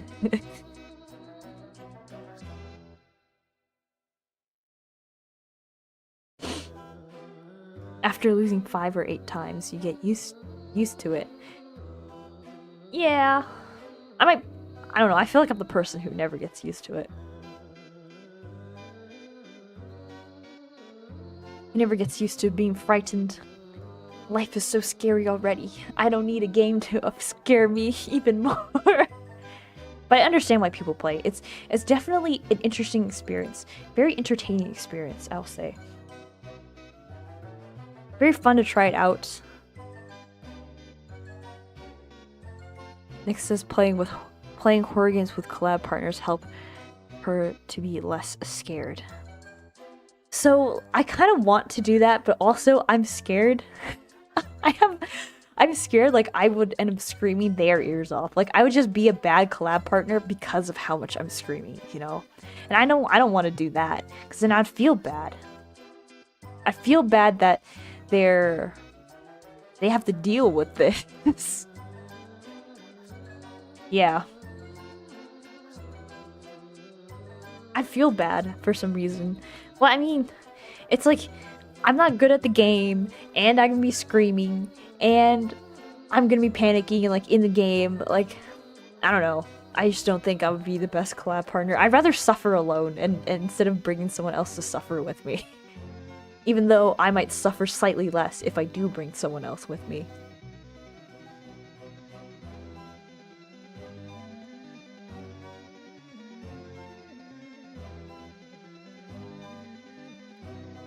Yeah.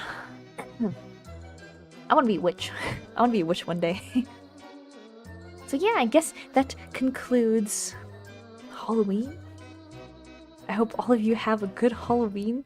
I don't really know what else to talk about. I should probably plan this out that I'd finish a bit early. And if you celebrate Dia de Muertos or Diwali, please have a good November 1st. And have fun celebrating.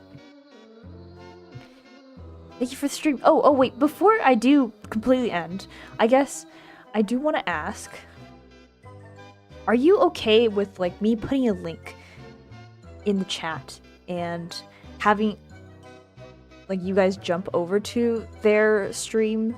And by that I mean like on YouTube, because I remember the last time I asked on YouTube, or I asked for a bunch of names. Sorry, how do I say words? But I asked like, oh, who should I raid today? And someone recommended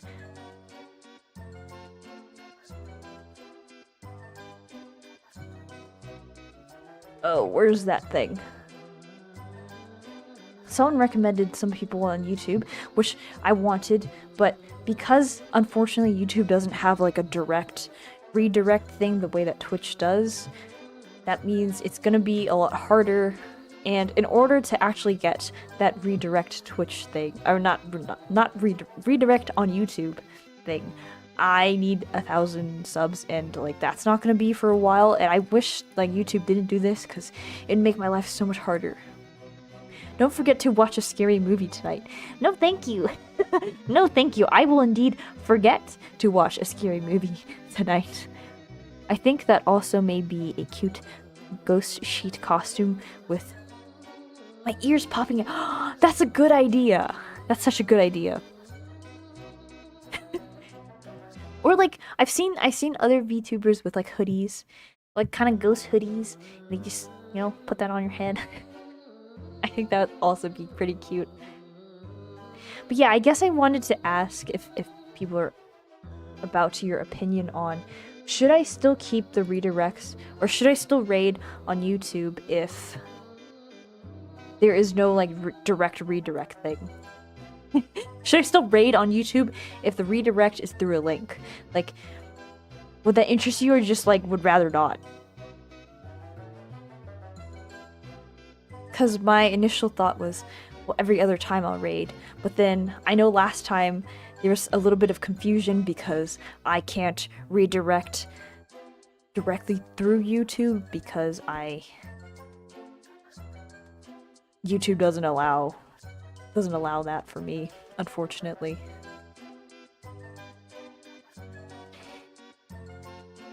I'll put up a poll. So I'll end this one. Let's see.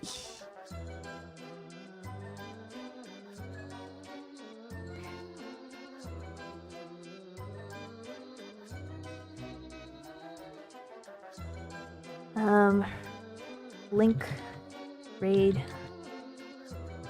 on YouTube? But yes and no.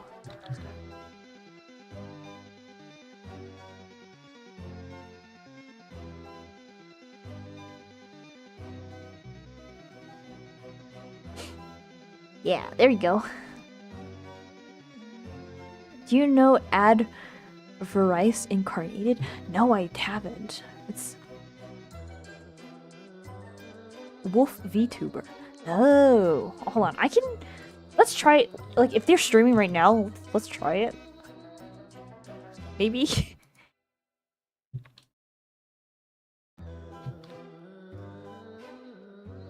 I really, really wish that I could just raid just like on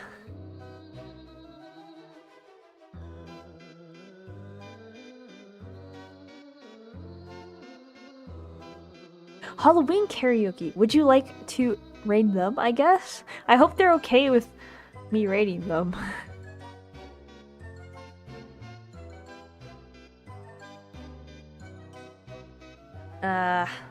We'll try that, shall we?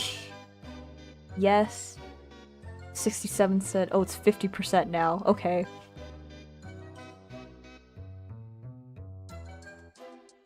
The thing about Link is you have to hope viewers to click it so it can be an effective manual raid. Yeah. That's what I was thinking. It has to be a manual raid, unfortunately, because I wish they would allow me. YouTube, please allow me. It's literally tied. It's yes and no.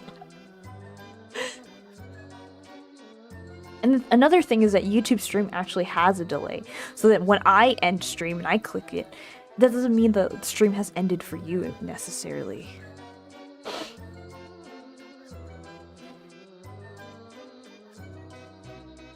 But like, I guess with this, with the poll, I'm sort of asking, like, are you willing to click it? Like, are you willing to click the raid? Like, of course you don't have to. I'm not forced. Like, please don't feel like you are, please don't feel like you are pressured. Like, absolutely don't. If you want to rest or do whatever after, it's totally fine too. We're gonna try. We're gonna go to Adverse Incarnate, the Wolf VTuber, who's doing Halloween karaoke. I did last time. Oh, you did? Then maybe it was part of the delay. Which sucks, because I can't... There's just so much. But we'll try it again. Well, I think I'll keep trying it for a few weeks. So like one stream I'll raid on Twitch, and then the other stream I'll manually raid on YouTube. Because I know a lot of you who, when I raid on Twitch, a lot of you will click as well, and I appreciate that. But yeah, okay, since it's tied, I'm just gonna say we're gonna try it out for a few weeks, and then let's see what happens after. But yeah, I guess thank you all for coming to the stream, and once again, do not feel pressured to raid if you definitely don't want to. If you don't want to, no pressure. Here is the raid message. So when we raid, we just put this message. And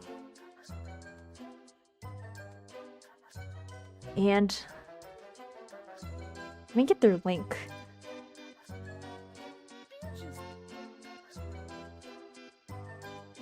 I hope this person's okay with us raiding. So yeah, and everyone enjoy the Halloween night. I guess closing statements. Don't forget to like, comment, subscribe, whatever, if you want to, of course. And so here's the link, and then after I switch over to like stream end and say raid, I guess we go. And then you can paste the raid message if you'd like. But yeah, okay. So here's the message, and then I'm gonna go to here. This is so scuffed, and thank you for dealing with my scuff. Okay. So I'll be rating in 3, 2, no. Hold on. In 3, 2, 1, and manually click the link, and beep boop. Bye everyone.